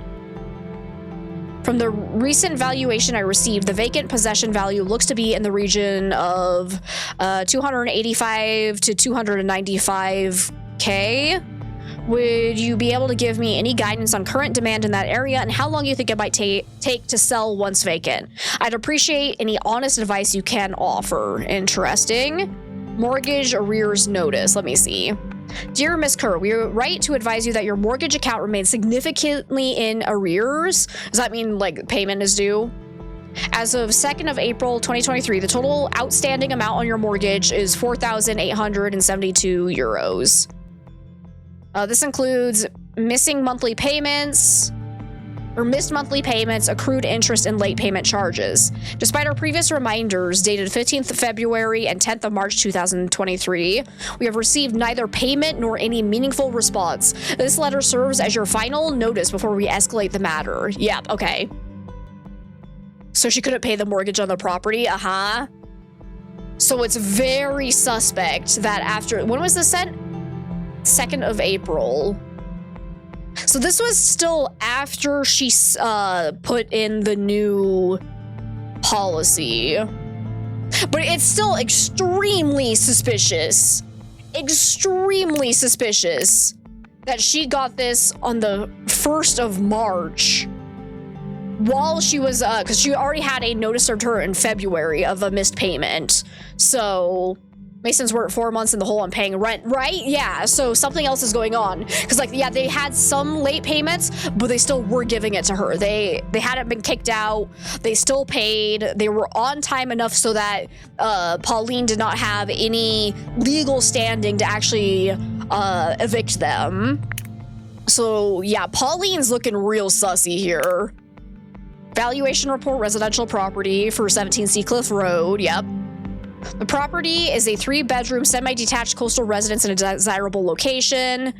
Internally, the condition is average for a tenanted property, with some cosmetic wear and minor maintenance issues noted. Market demand in Holloway Bay remains steady, particularly for properties that can be offered with vacant possession.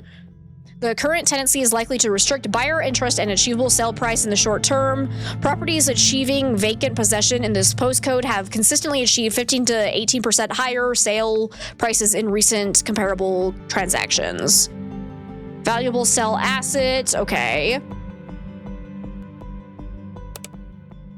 Oh my. Okay, so that's all Pauline's stuff. Now we move down to David. Okay, David.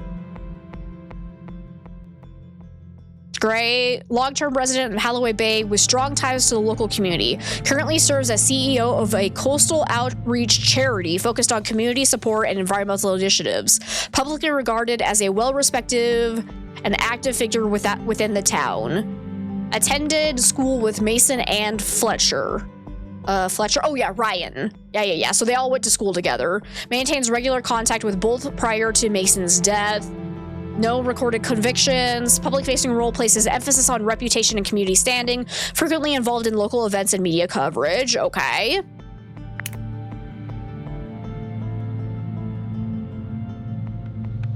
What is this? Pupil David Thomas Hargreaves, year 11, 2001 to 2002. Gotcha. Keynotes from tutor and subject teachers, frequently involved in disruptive behavior in class, tendency to challenge authority and question rules, often seen associating with known troublemakers outside of school hours, intelligent but easily distracted and prone to risk-taking. David is capable of much better. He needs to decide which path he wants to follow. Interesting. So he was having some behavior issues, but honestly, nothing like severe. Like, yeah, he was a teenager, probably with ADHD. Like this one, intelligent but easily distracted and prone to risk taking. Yup. Sounds familiar. So a teenager, yeah. So I'm like, that's not that horrible. Enhanced DBS certificate, disclosure and barring service. I don't know what that means. Public records conviction of convictions. What? What's a conviction of convictions? Cautions, reprimands, and warnings, none recorded. Okay, all right. Date of issue, yeah, so his record is clear still. Old photograph. Oh no!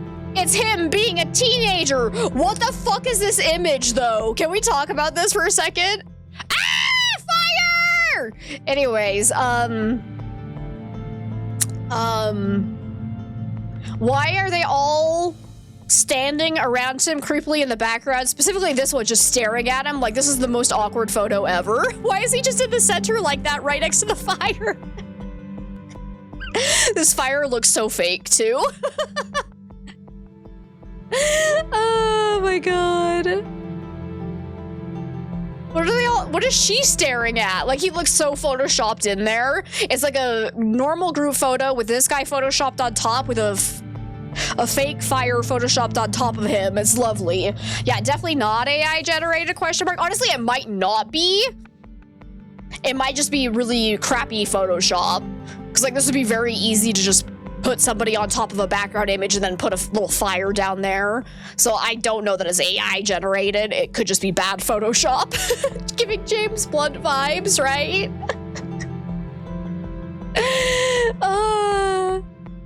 All right. I wonder if the building in the background is significant. Yeah, David Hargreaves in his late teens, early 20s, showing a markedly different appearance and social circle. What do you mean? He looks like a teenager. All right. Community Contribution Award for 2022 in recognition of his outstanding dedication and service to the young people and communities of Holloway Bay and Northshire. Okay. Holloway Bay. Said that wrong. 2022 was another year of growth for the Coastal Community Trust. We supported over 240 young people through our mentoring programs and delivered 38 community events across Holloway Bay and surrounding areas. Our work continues to focus on providing opportunities for local youth, particularly those from less privileged backgrounds. I am proud of the dedication shown by our team and volunteers. Remain committed to building stronger, more resilient communities along Northshire coast. Okay. Photo from David's iCloud. Oh.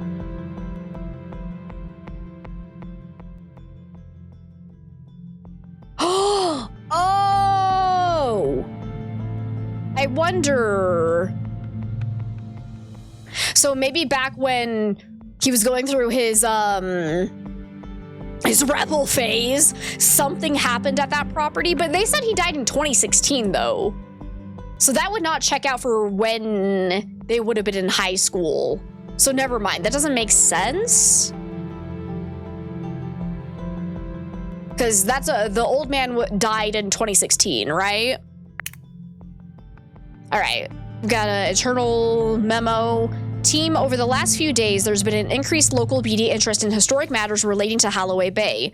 While none of this directly concerns our organization, I want to remind everyone of the importance of maintaining a consistent and professional response to any external inquiries. Please direct all media or public questions to me personally. We must continue to focus on our core mission of supporting young people in the community. Any distraction could impact funding and trust in our work. I appreciate your continued professionalism during what may be a period of heightened attention. Okay, so he knew something was gonna put him in the limelight, I guess. Weird. Okay, well, let's check out Ryan here. Interesting, right? Age 36. Yeah. Self-employed landscape gardener and lawnmower servicing. Cool. Got a tattoo. Beautiful. Known associates Howard Mason, deceased, and David Hargreaves. No. He said he didn't have a relationship with either of them. Recover from MySpace? Yes, MySpace! You can see that he could have been easily blackmailed if he went clean but had bad things in his background that could be used to force him to do things. It's true. Okay, lifelong resident of Holloway Bay, attended school with both Mason and Hargreaves. Known locally for carrying out garden maintenance and repair work, often operating independently, has access to various fuels and mechanical equipment through his work. Okay, described by neighbors as quiet but approachable. No record convictions. Minor warning issued in 2008 relating to trespassing on private land. Okay. Regularly seen driving a white transit-style van associated with his business. Maintains ongoing contact with Hargreaves. Okay. Landscaping, based on free quotes, blah, blah, blah, blah, blah. Instagram post, let's go! Busy one today, sorting a few gardens out down on Seabrook Lane. Spring cleanups in full swing now. Drop me a message if you need anything done. And his famous thumbs up. He loves the thumbs up. Seabrook Lane, you say? All right, we've got Mr. A. Thompson. Got some garden services completed, okay. On the 14th of April. What time? I don't know if that matters, but...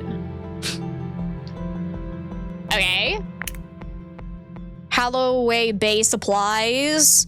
14th of April, so that's the day before the fire.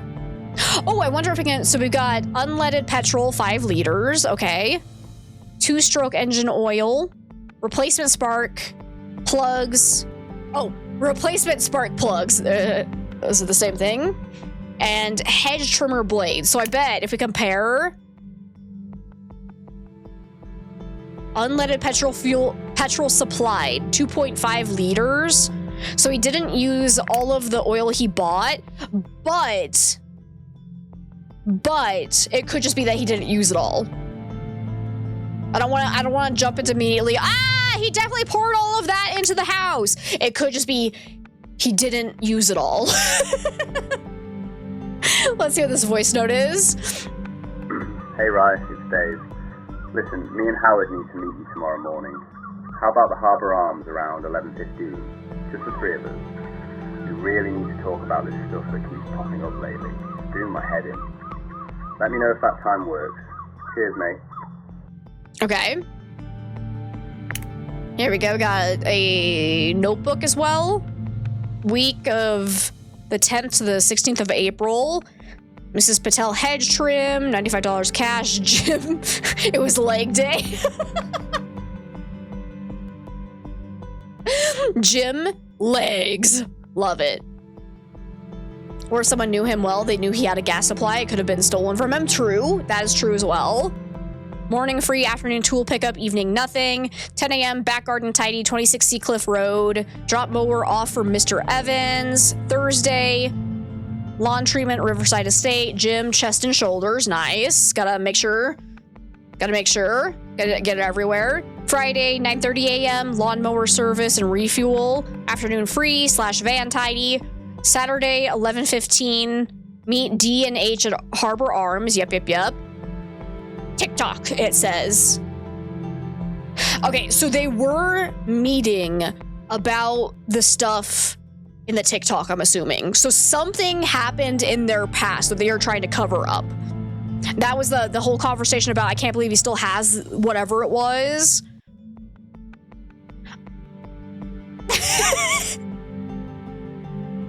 I love this, that he plans his rest days. Rest day / watch rugby. Make sure that's on the schedule. Watch rugby. Okay, so again, I don't honestly think, I think Ryan is acting suspicious because he is trying to cover up something that happened in their past, but I don't think he started the fire. Because, hear me out. If you were planning on killing someone and their entire family or burning down someone's house, I don't think you would have your schedule filled out with a rest day / watch rugby. It just doesn't feel like something you would do. I don't know.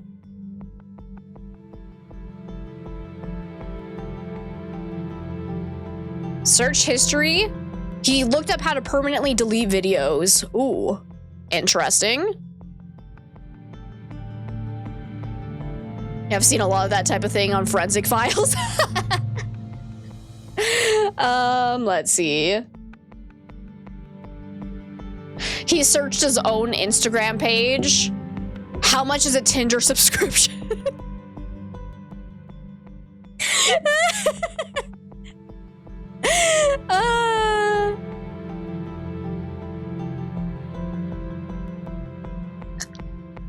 Okay, what's really interesting, what happens if you delete YouTube videos? Oh! Do we think he actually has he's the owner of the DRH Urbex YouTube channel?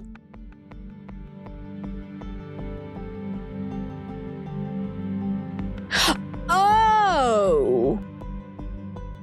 I was like, yeah, definitely something happened with Arthur Galloway for sure. But yeah, I'm thinking, can't believe he still has that stuff. Do you think that's actually talking about videos maybe from YouTube?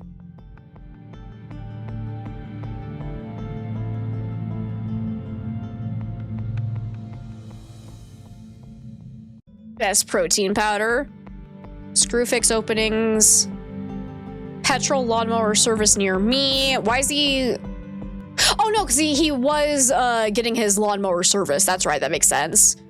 Streamer blades. Facebook. Who's Chloe Galloway?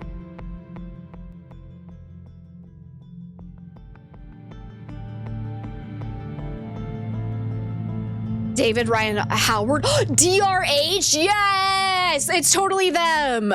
Absolutely. That's genius. I didn't even make that note. Yeah. DRH. David Ryan and Howard. Yeah. Absolutely. So it is them. Because I was going to say, they probably made some YouTube video about the location. Something on there was not great, and so they were trying to take it down. Interesting. All right, so yeah, that definitely answers that question for sure. But I'm assuming Chloe Galloway is probably related to Arthur Galloway, maybe his daughter or something. So do we have any information of Chloe? I don't know, but let's go look at Mark's stuff. Because yeah, I don't know. The more I learn about Ryan and David, I feel like they're trying to cover up something, but I don't think it's the fire. So I'm kind of thinking they might be on my clear list for now, and I'm more suspicious of Mark and Pauline. Pauline, honestly, I'm leaning towards Pauline solely based on this property, or the specific fire damage coverage that she added to her policy. So, didn't it mention something about a granddaughter? Oh, did it? Maybe it did. I don't remember. But yeah, maybe Chloe's the granddaughter. Hey, Yeti, it's good to see you. And Poe, welcome on in. I am having a great day. How are ya? All right, let's go down to Mark, though. See if there's anything suspicious aside from, you know, the custody issues. Former partner of Melanie Mason and biological father of Amber Matthews reported ongoing custody arrangements with regular weekend contact. Relationship with Melanie Mason described as strained, with disagreements relating to access and scheduling. Resides locally and maintains employment within Holloway Bay. No recorded convictions. Known to have attended the scene of the fire and assisted in removal of Amber Matthews from the property. Presence at scene consistent with parental involvement. Kind of. It's still kind of sussy. We got the solicitor letter here, though. Dear Mr. Matthews, thank you for your recent instructions regarding contact arrangements with your daughter, Amber. I have reviewed the current situation and the informal agreement that has been in place with Melanie Mason. It is clear that the existing arrangement has broken down and is no longer workable or in Amber's best interests. We therefore recommend proceeding with a formal application for a child arrangements order under Section 8 of the Child Act 1989. This would allow the court to determine the time Amber spends with each parent. At this stage, there are no grounds for an emergency order. We can begin the standard process immediately. This typically involves attempting mediation, preparing a formal application to the family court, and gathering supporting evidence regarding your relationship with Amber and your ability to provide care. I would be grateful if you could contact me as soon as possible to discuss next steps and provide any additional information, including recent examples of contact issues. Yeah, so that's nothing new. 15th of April, 2023. Wait. So this is the day of the fire then. Okay. Melanie, I've been sitting here all afternoon thinking about Amber and how messed up this has all become. I'm not trying to start another fight, but I can't keep going like this. She's my daughter too. I want to be properly in her life, not just every other weekend when it suits you. I know things have been difficult lately, but she keeps asking why she doesn't get to see me more, and I don't know what to tell her anymore. I'm writing this instead of messaging so we can sort this properly, without it turning into another argument. Please just read it. This isn't about winning, it's about Amber. Mark. No grounds for emergency order, like her mom suddenly being homeless.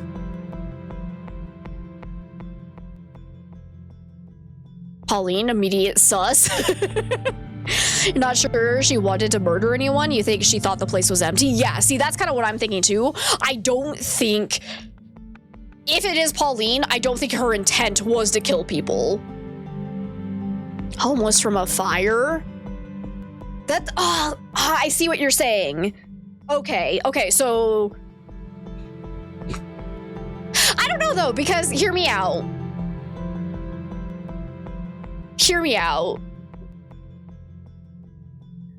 I don't think that would make a lot of logical sense from Mark's perspective, because if he started the fire knowing Amber was inside, and his intent was to get custody by making them homeless, why did he let them all die?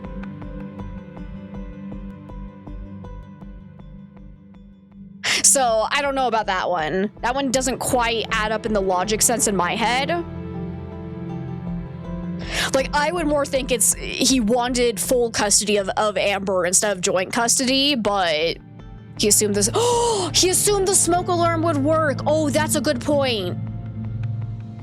Oh, I didn't even think about that, because yeah, he would have no reason to think that the smoke alarm wasn't working.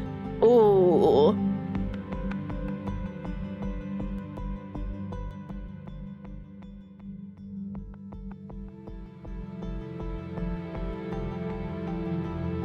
Oof is right. Just don't see him starting a fire with Amber inside, even if he knew he would rescue her. You don't think he'd take that chance? I was like, yeah,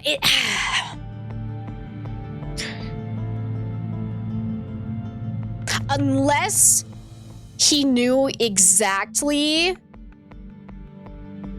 like where the fire would be spreading, and he knew he had a clear shot to Amber's room.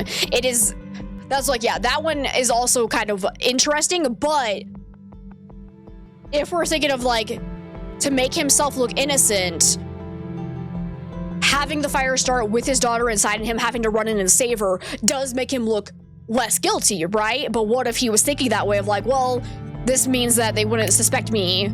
Oh my god.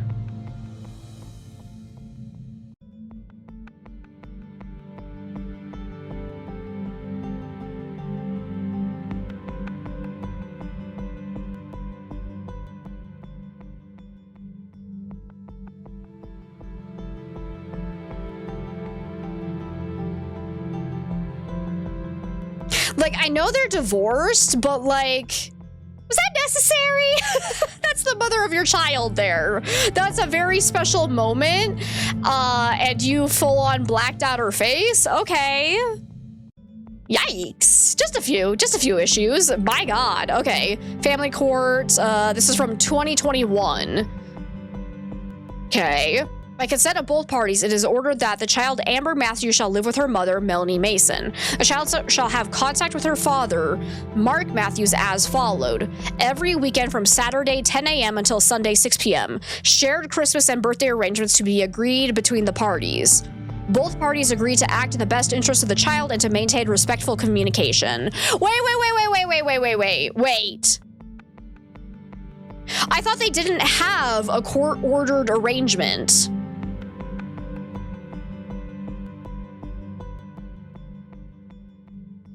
This looks like they have a court-ordered arrangement. I'm confused.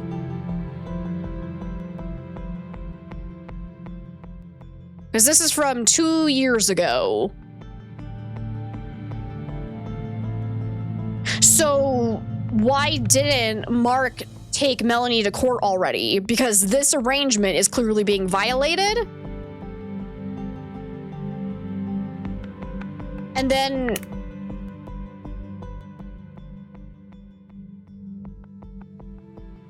because didn't it say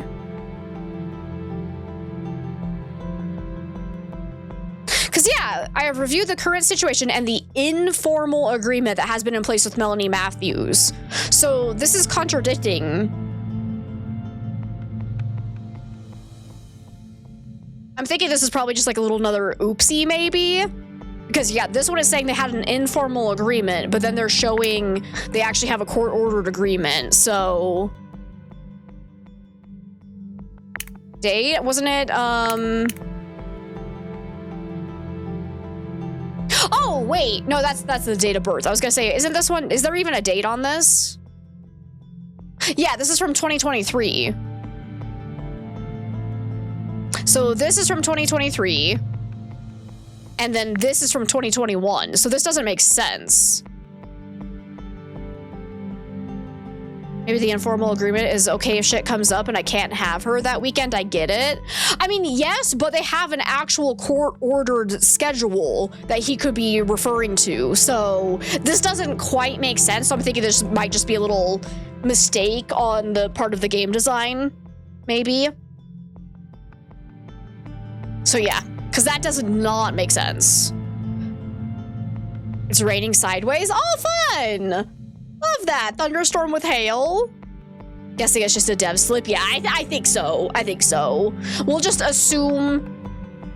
I don't know which one to assume. I mean, we'll go with they had an informal agreement because otherwise it doesn't make sense. So yeah, we'll go with that for now. We got a pay slip though. Warehouse supervisor. Net pay, gross pay. Hours reduced this month due to lower warehouse volume. Normal hours expected to resume in May 2023. Okay. So Mark wasn't getting paid as much as he usually was. All right.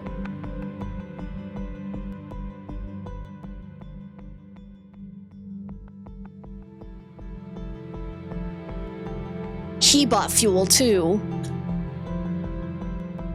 The day before the fire, late at night.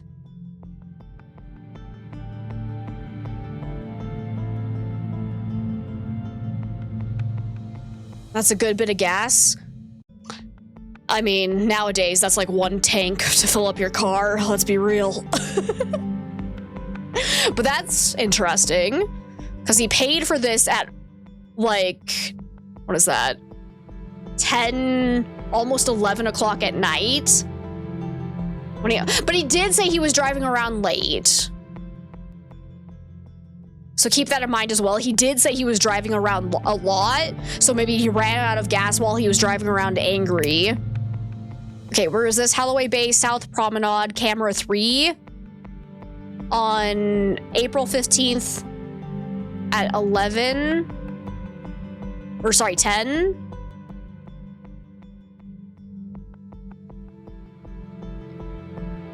Holloway Bay, South Promenade. When was the fire? Oh, I bet you anything. That's probably the letter he was going to deliver. Yeah, I bet that's probably the letter that he was gonna drop off, the handwritten letter, 15th of April. So he had not actually been there to drop off the letter. That's why he was going by the house. Oh, so he does have a reason for being there. Okay, that actually makes me feel better about Mark, because that was my biggest issue of like, why was he conveniently driving past the house? But no, he was going to deliver this letter, because this is right before the fire started. Okay, so that kind of actually, it makes me a lot less suspicious of Mark, because that was my biggest problem of like, why was he conveniently there? But no, he had just written this letter to deliver to Melanie, because they're having so many problems with her skipping out on her agreement with how often he was allowed to see Amber. So he was coming by to drop off that letter. And that's what he saw the smoke. Okay. I don't know, I think it's Pauline. Because I think that's all we have to go through, right? That was everything? I don't know. I think Pauline is sus as hell. May not have driven around and around debating whether or not to deliver. You can see him debating it. Yeah, exactly. Because, like, yes, he wanted to fight for his daughter, but at the same time, if he loves his daughter, he wouldn't want to cause her unnecessary stress. So he was trying to figure out how best to fight back with Melanie, keeping Amber from him without causing a lot of contention for Amber herself. So I can see that.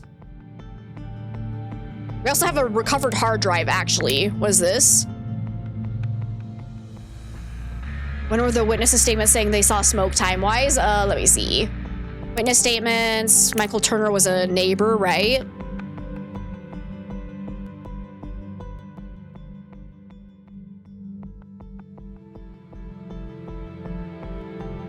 So 10:30 at night.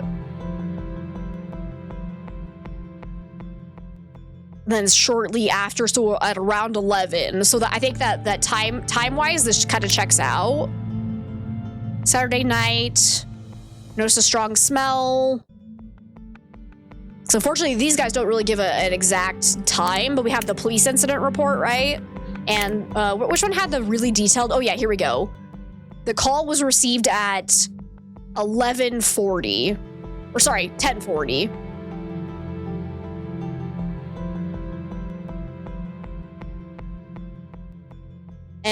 Okay, so 10:40 is when the call was received from the neighbor. And hypothetically, Mark should have already been here at this time, because at the end of this call is when someone sees Mark show up and break into the back, right? At the end of the 999 call. So I think Mark's timeline checks out. Because a little bit before the fire started, he's captured on camera looking at the handwritten note, so he's contemplating delivering it. The last witness statement, one who said just a little bit of smoke. Yeah, Jennifer, you got it. Jennifer Walsh. I would estimate the time to be somewhere around 10:30 p.m., although I can't be exact. Driving along the road, traveling at a normal speed, saw the first smoke. So yeah, unfortunately, she did the sometime around this. So yeah. So yeah, I think Mark might be okay then, honestly.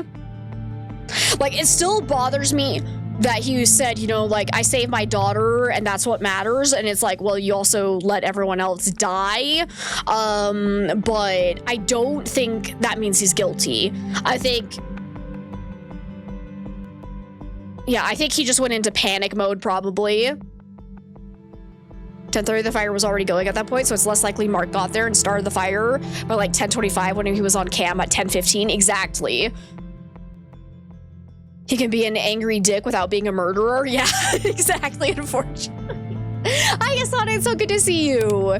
So yeah, let's go through this recovered hard drive. Whose hard drive is this? It's Howard Mason's. Gotcha.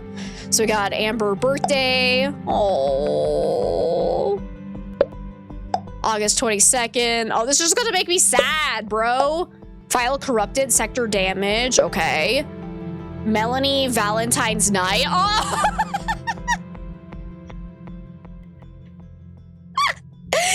Oops, it's damaged, guys. It was gonna be a spicy image. Okay, Christmas 2022. All right. Beach 23. So that's the photo that we saw on the Facebook post. My birthday suit, LOL. Oh, it's corrupted. We notice Mark isn't there for Amber's B-Day.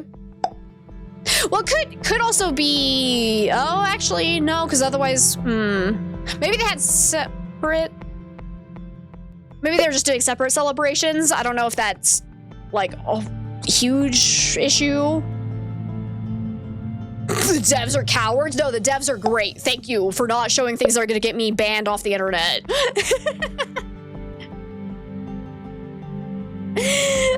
Videos, nothing. Documents, secure life policy for Mr. Howard Mason. Okay. Pays out $200,000 on debt during the policy term. Or sorry, not dollars, euros, my bad. This policy is designed to provide financial protection for your parents in the event of your death. Interesting, okay. Their parents? Okay, so nobody in the family would have benefited from his death then. Because I was gonna say, like, what if the life insurance policy would go to Amber, who is technically not euros, pounds? Oh, fucking hell, I don't care. Pounds! I'm trying, okay? I'm an uneducated American. I'm trying! Anyways. My pet cam just told me that my dog is barking because I was too loud, guys.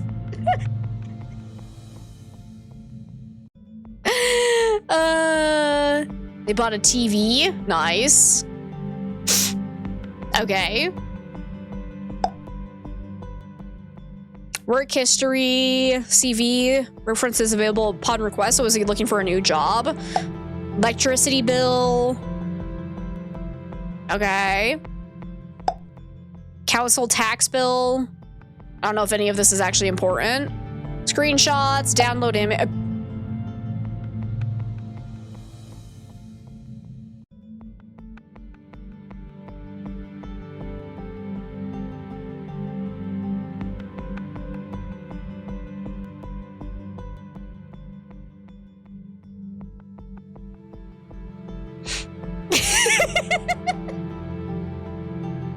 Too fucking true. Too fucking true. Okay, what do we got here? Please share. After all the recent discussion around my granddad, Arthur Galloway's death in 2016, our family feels it's time to speak up again. His death was ruled an accident, but we have never been able to accept that. Too many things never quite made sense, and we were left with more questions than answers. Arthur was 82. He lived quietly and kept to himself, but he was kind, gentle, and didn't have enemies. Losing him the way we did has never sat right with us. We are now offering a $5,000 reward for any information that could help us understand what really happened in the days leading up to his death.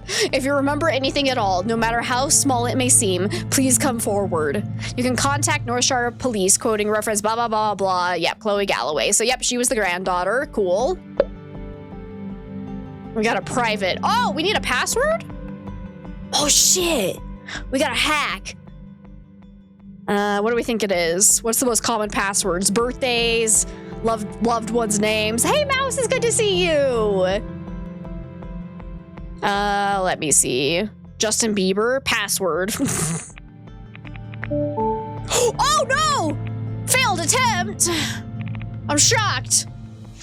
Okay, so this is Howard. So maybe like Melanie. I'm trying to think. Was there anything in... Try Melanie. No. What would it be? Amber.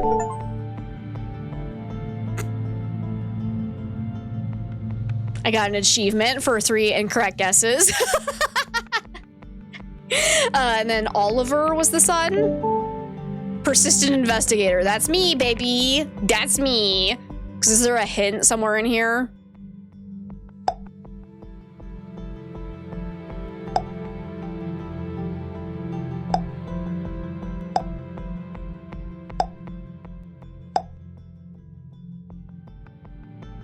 There's nothing in videos. Let me see. Maybe it's like hidden on one of these files. Is there like a handwritten note anywhere?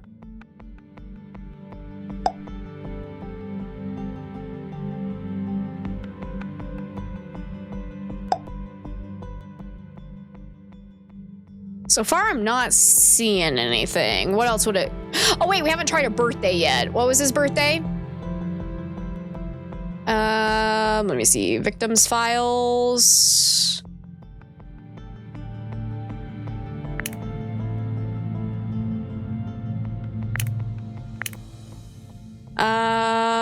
What am I looking for?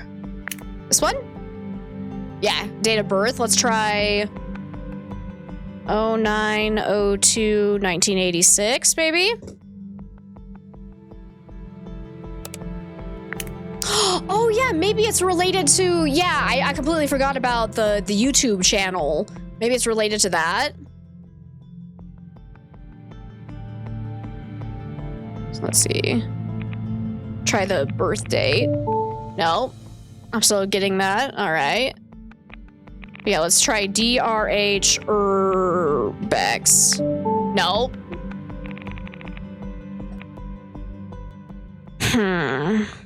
Can I can't actually do a space. Let's do, I didn't try it with a space. Urbex. No. Howard. Ryan. Actually, no, it'd be David. Ryan. Howard. I spelled Howard wrong. God damn it. I wish there was a way to see what I'm actually typing in. David. Ryan. Howard. I think I did that all right. Nope. Nothing. 9/2/1986. No. Maybe just 1986. No. Is there a hint somewhere?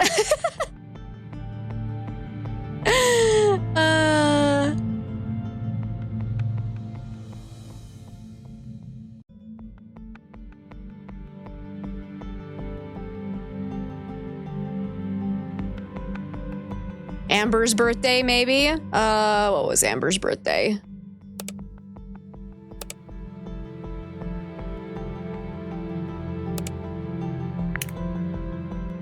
This one. 14/10/2015, or maybe Oliver's birthday as well. Let me write that one down. 22/05/2018, because that's his actual son. So let's try that one.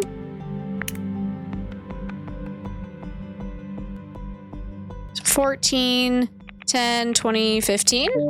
No. 22/05/2018. No. Did Mark die? Nah. Oh, die Mark die. Never mind. I misread that. Die Mark die is the password. 22/05/2018. Put in slashes. No. Okay, that was Oliver's birthday. Let's try 14/10. 2015 with the dashes or slashes. No. What's Melanie's birthday? So I don't think I've tried Melanie's birthday yet. So 1706 1987. Okay.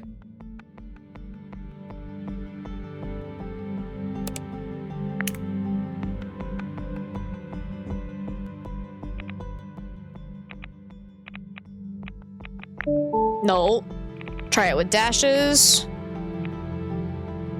06 1987. No. What the fuck is it? I think YouTube would be lowercase. So yeah, try not capitalizing it. D R H Bex. Oh shit! So we are totally right about that. It's just it had to be lowercase. Oh my god. Oh my god. Well done. Well done. So we were on the right path.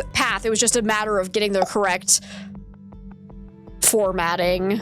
DRH Urbex, yep. Let's go. That's a sick photo there, bros. How many fingers y'all got? What is that guy holding? Sir, what are you holding? What is that? Because you got a flashlight. What is this? I don't know what that's supposed to be, but my god, I love it. I love it. Okay, we got a video. Oh, is this a deleted video? Actually, here we go. He just grabbed me. You shoved him down the fucking stairs. Not moving. What if he's dead? Yep, they killed him. Yep. They, like, not intentionally, but they killed him. Shit, I was right about that. All right. So, like I said, I think Ryan and David are being sussy because they were afraid that this was going to come to light. They probably had nothing to do with the fire. They actually killed Arthur Galloway. But I think... Oh, I've been getting more messages. Hold up. Media containment reminder. Media attention is again increasing around the Holloway Bay fire. Please keep public-facing narrative separate from the internal evidence position. Don't care. Analysis review the restricted partition again. If the password was chosen by the original user, it may not be random. It could relate to a repeated phrase, username, or naming pattern found elsewhere in the recovered material. Pay attention to anything that looks like a shared identity or branded handle. So we did get a hint. We didn't need it though, guys. We're hackers.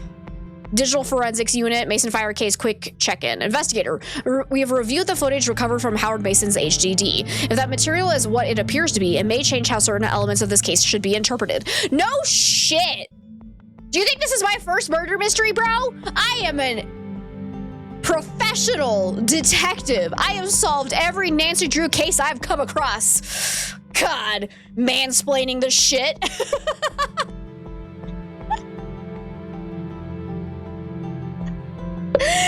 Absolutely unnecessary hand-holding. It's locked. Okay. Honestly, I think we have enough. I am personally thinking Pauline started the fire. Specifically because she had just taken out the policy specifically for fire coverage on the property that she needed to sell because she was not making enough money to pay the mortgage, and she couldn't legally evict the tenants to sell the property for 2 whole months. And so she wanted them out immediately. So she started the fire thinking they were not home. I personally think this is what happened. Do you guys, do we agree? Hey, Dapkin, welcome on in. Even the sewers. It only took me 500 hours, but we did it.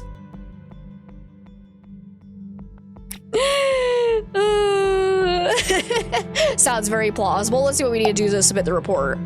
I confirm that I have reviewed the available evidence, built my case in good faith, and understand that once submitted, my conclusion will be assessed against the official case outcome.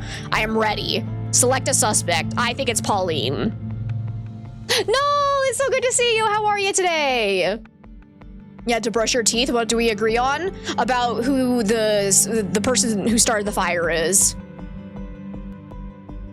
1 of 3. Holy shit! Maddie over here, it should take us only an hour. Lovely.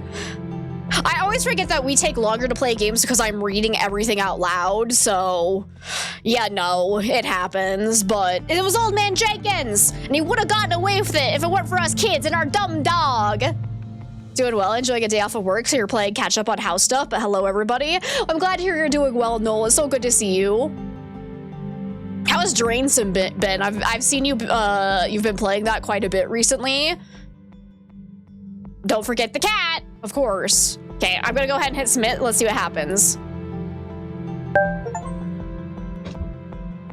Submitted. Report inconclusive. Your conclusion does not meet the requirements to give us conviction? What do you mean? No! What do you mean? We're wrong? Thanks for your report, Detective. Unfortunately, we just don't have enough to go on with that particular suspect. That's bullshit! It's bullshit! What do you mean?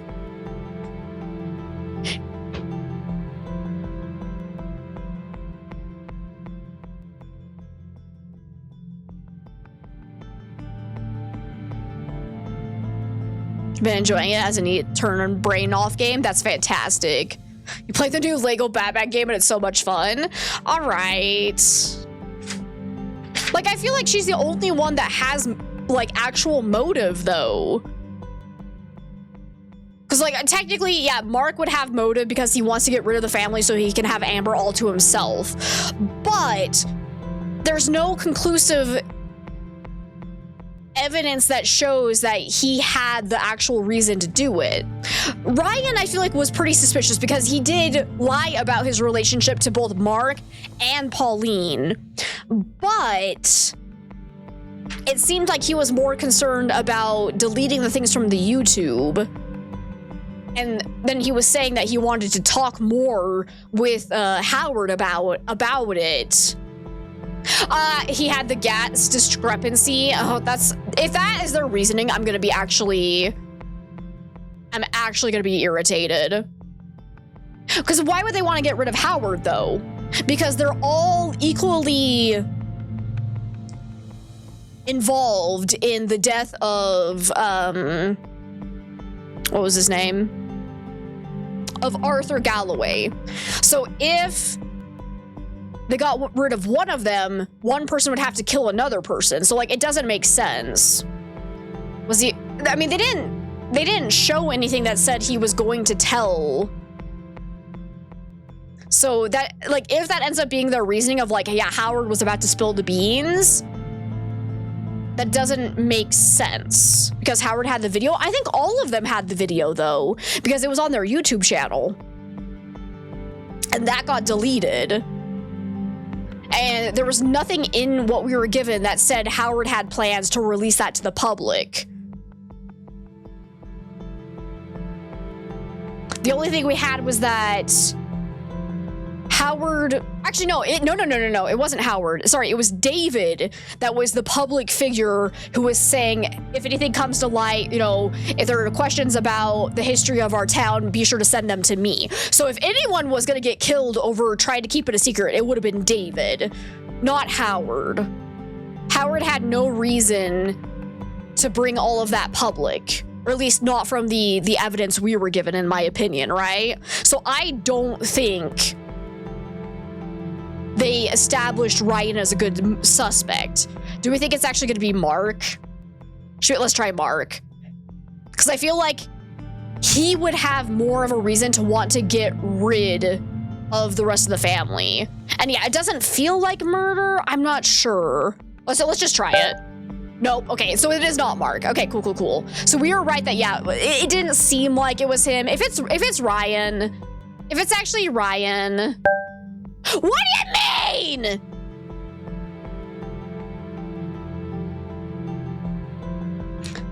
Let's see. I don't know. I'm not feeling great about that. Okay. On the evening of April 15th, a fire was deliberately started at number 17 Seacliff Road. Forensic analysis confirmed the use of an accelerant introduced through the letterbox, igniting rapidly within the hallway. There was no sign of forced entry and no evidence that the offender entered the property. The fire spread quickly, filling the home with smoke in a matter of minutes. Toxicology, blah, blah, blah, blah, blah. Yeah. This was not a burglary. Yeah, we know.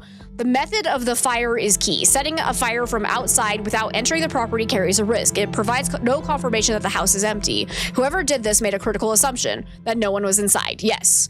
This is not based on theory alone. Along the floral tributes left outside the property after the fire, investigators recovered a handwritten note reading, "I don't think anyone is..." Wait, shit, what?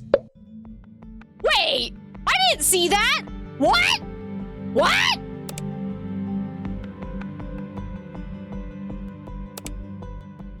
What? Words cannot describe. Was Ethan's sympathy absolutely heartbreaking? These are the things I read. What do you mean? Where is that? What? Rest in peace, thinking of you. Where is it? Missed it. I don't see it. Oh, no. I didn't think anyone was home. I'm sorry. Shit. Yeah, no, that is so... Oh my god. Okay, we kind of already assumed that. Oh my god. But yeah, I completely missed that. But either way, we kind of already assumed that, yeah, they didn't think anybody was home, so it was not intended murder. So that's at least right. But let me see. Among the that message reveals something vital about the offender's state of mind. Yep.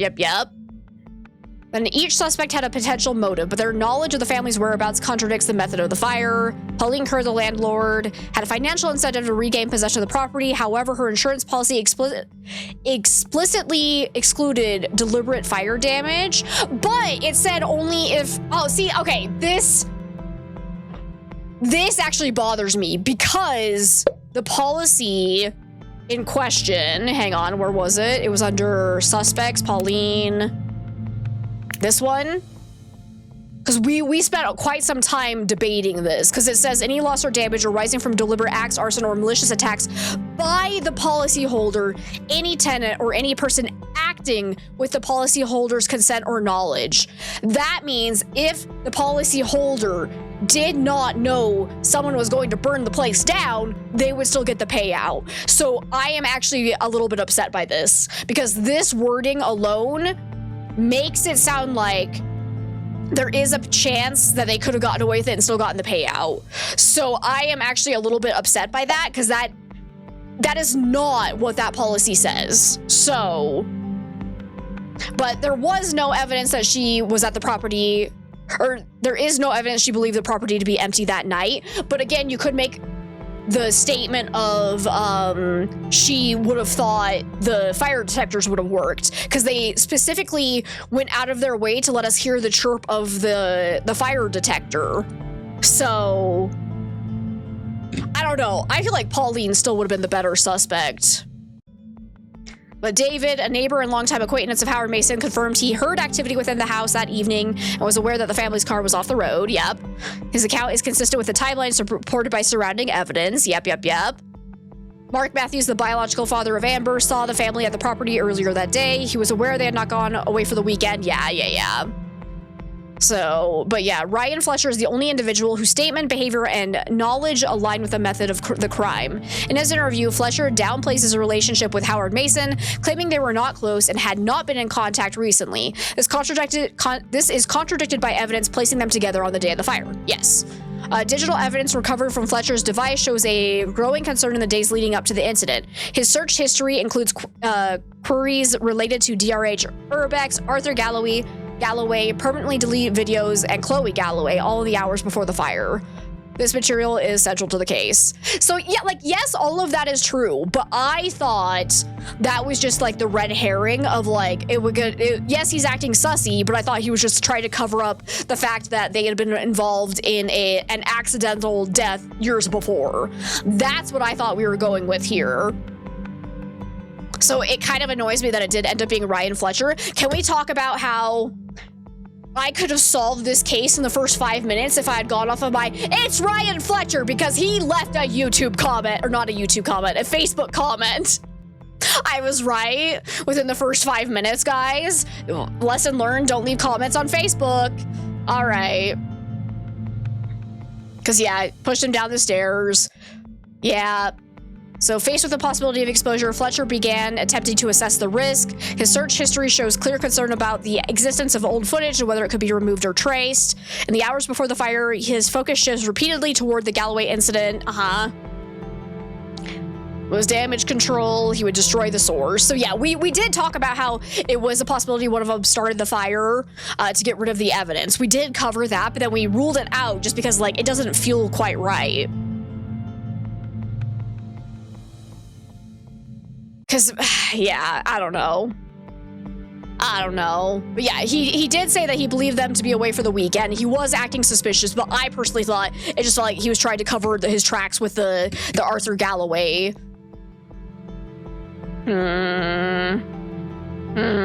Submit another report? What do you mean submit another report? Just, oh, that's the correct one. Let me submit another. Scooby-Doo rules, it's always one of the first 3 people you meet, and always the least likely one, right? Common trope is a story likes to reveal the ending in like the first 15 minutes. And see, and for me, I'm always like, nah, it's gonna be a red herring. It doesn't make sense. So like, I don't know. I feel like Pauline was the better answer here. I really do.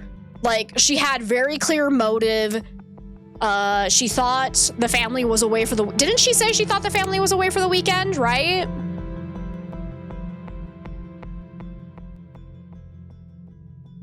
Actually, because didn't they say, let's see, witness statements? No, it was in the police interview, right?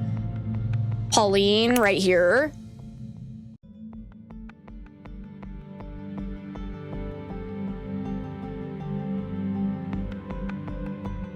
Because, yeah, she literally said, were you aware the family had plans to be away that weekend? I'd heard something to that effect. It was mentioned. They didn't say that she knew they had stayed home either. So their whole, like, the only person who didn't realize they were going to be home was Ryan is actually bullshit, I feel like. Because Pauline did not establish that she knew they had stayed home either.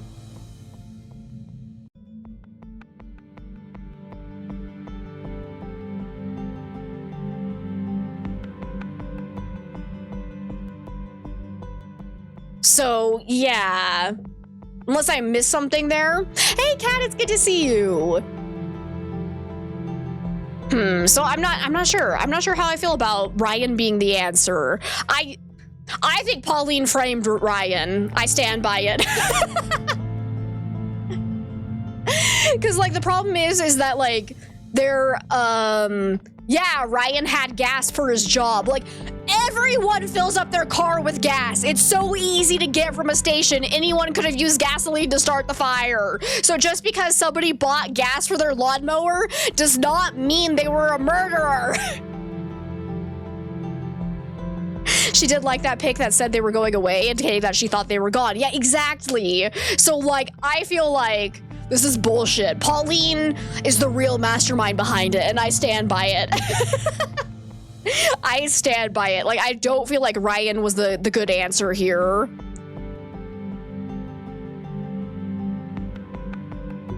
Pauline's a real killer, and she got away with it. She got away with it. Put too much thought into it again? No, I feel like we put the right amount of thought into it. Like, apparently, we were just supposed to go off of, oh yeah, this guy's being shady. It's him. Like, and that drives me crazy, because, like, the evidence points to Pauline. Because, yeah, she got the insurance money. She got the insurance money. She got away with it. Should have been more of a meddling kid. That would have been better evidence with CCTV from the petrol station showing if they filled a car or a jerry can. Oh, that would have been so nice to see, right? Alrighty, well, that was still fun. I liked, like, the mostly well-designed, like, evidence laying out. I don't know if I'm happy with the solution, to be honest, because everything points to Pauline. She really had something to make from trying to kick him out because she was behind on payments. She wanted that cash payout. She put a policy in, 6 weeks before the fire started. And as long as she wasn't tied into being related to the arson, she would have gotten the payout. So, yeah. Rude. Anyways, exit without saving. Doesn't matter if I save. Bye. Don't save. Well, we all too into true crime and making it more complicated than devs wrote, right? Well, I don't know if we're not making it more complicated. We're going off of what they gave us, honestly. But yeah, the solution was a little lackluster, I feel like. Cause yeah, like, I don't know. But anyways, yeah, we did not have time to do any other games.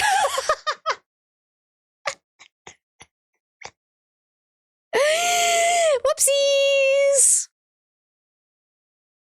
Occam's razor was too damn sharp with this one, apparently, yeah. Because, like, I don't know. Ryan felt like too much of an easy solution. You did like the game. That's like, yeah, no.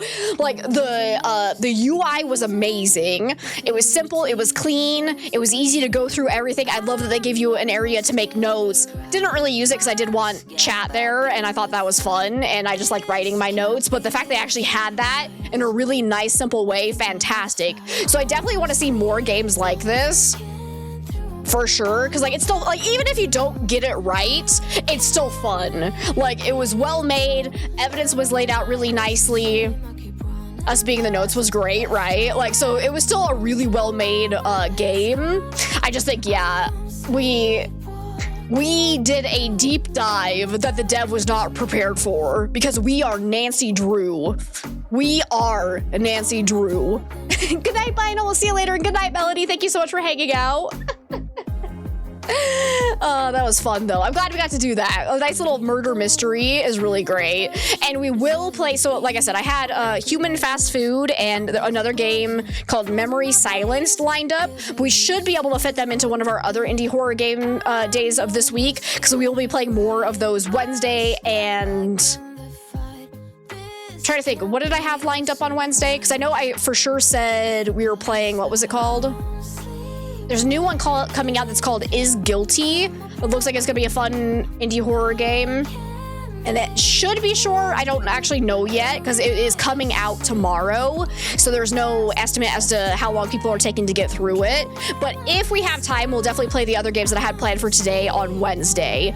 Tomorrow we are going to be doing more of The Other Side. So it's a great ghost hunting game that does have the ability to like do 0 evidence runs. And we're trying to learn all the ghosts in that game. So we're going to do more of that Tuesday and Thursday. Friday, we're shaking things up. We're actually playing a gambling game, guys. If you haven't heard of it, it's called Clover Pit. I've actually played it twice now on the YouTube channel. And it's been a while since I've played it, and I just feel like playing a gambling game. I really do. It's a creepy gambling game, though, so it is a little bit like horror creepiness, and it's great, but it's really, really fun, and we're gonna see who can win big. We're gonna win big. Thank you so much for being here, Nevers. I really appreciate it. Well, Queen, thank you for being here. You love Clover Pit. It's such a good game, and I think it had an update since the last time I played it, so I want to revisit it. It's really good. I haven't streamed it yet, too, so this is gonna be fun. All of us playing together. We're gonna have a nice casino night. It's gonna be a party. We survived the sewer puzzle. This is nothing, right? You were so not wrong. That sewer puzzle, bro, broke my brain. Like, I feel like it shouldn't have broke my brain because once you realize how it's working, it's actually not that complicated, but trying to get there was, after doing, 6 or 4 other hours of Nancy Drew, man, that was a lot for my brain to handle. But let's go and see who else is live right now and go right into someone. I don't know if anyone's gonna be playing any murder mystery games. Let me see. Doesn't look like it.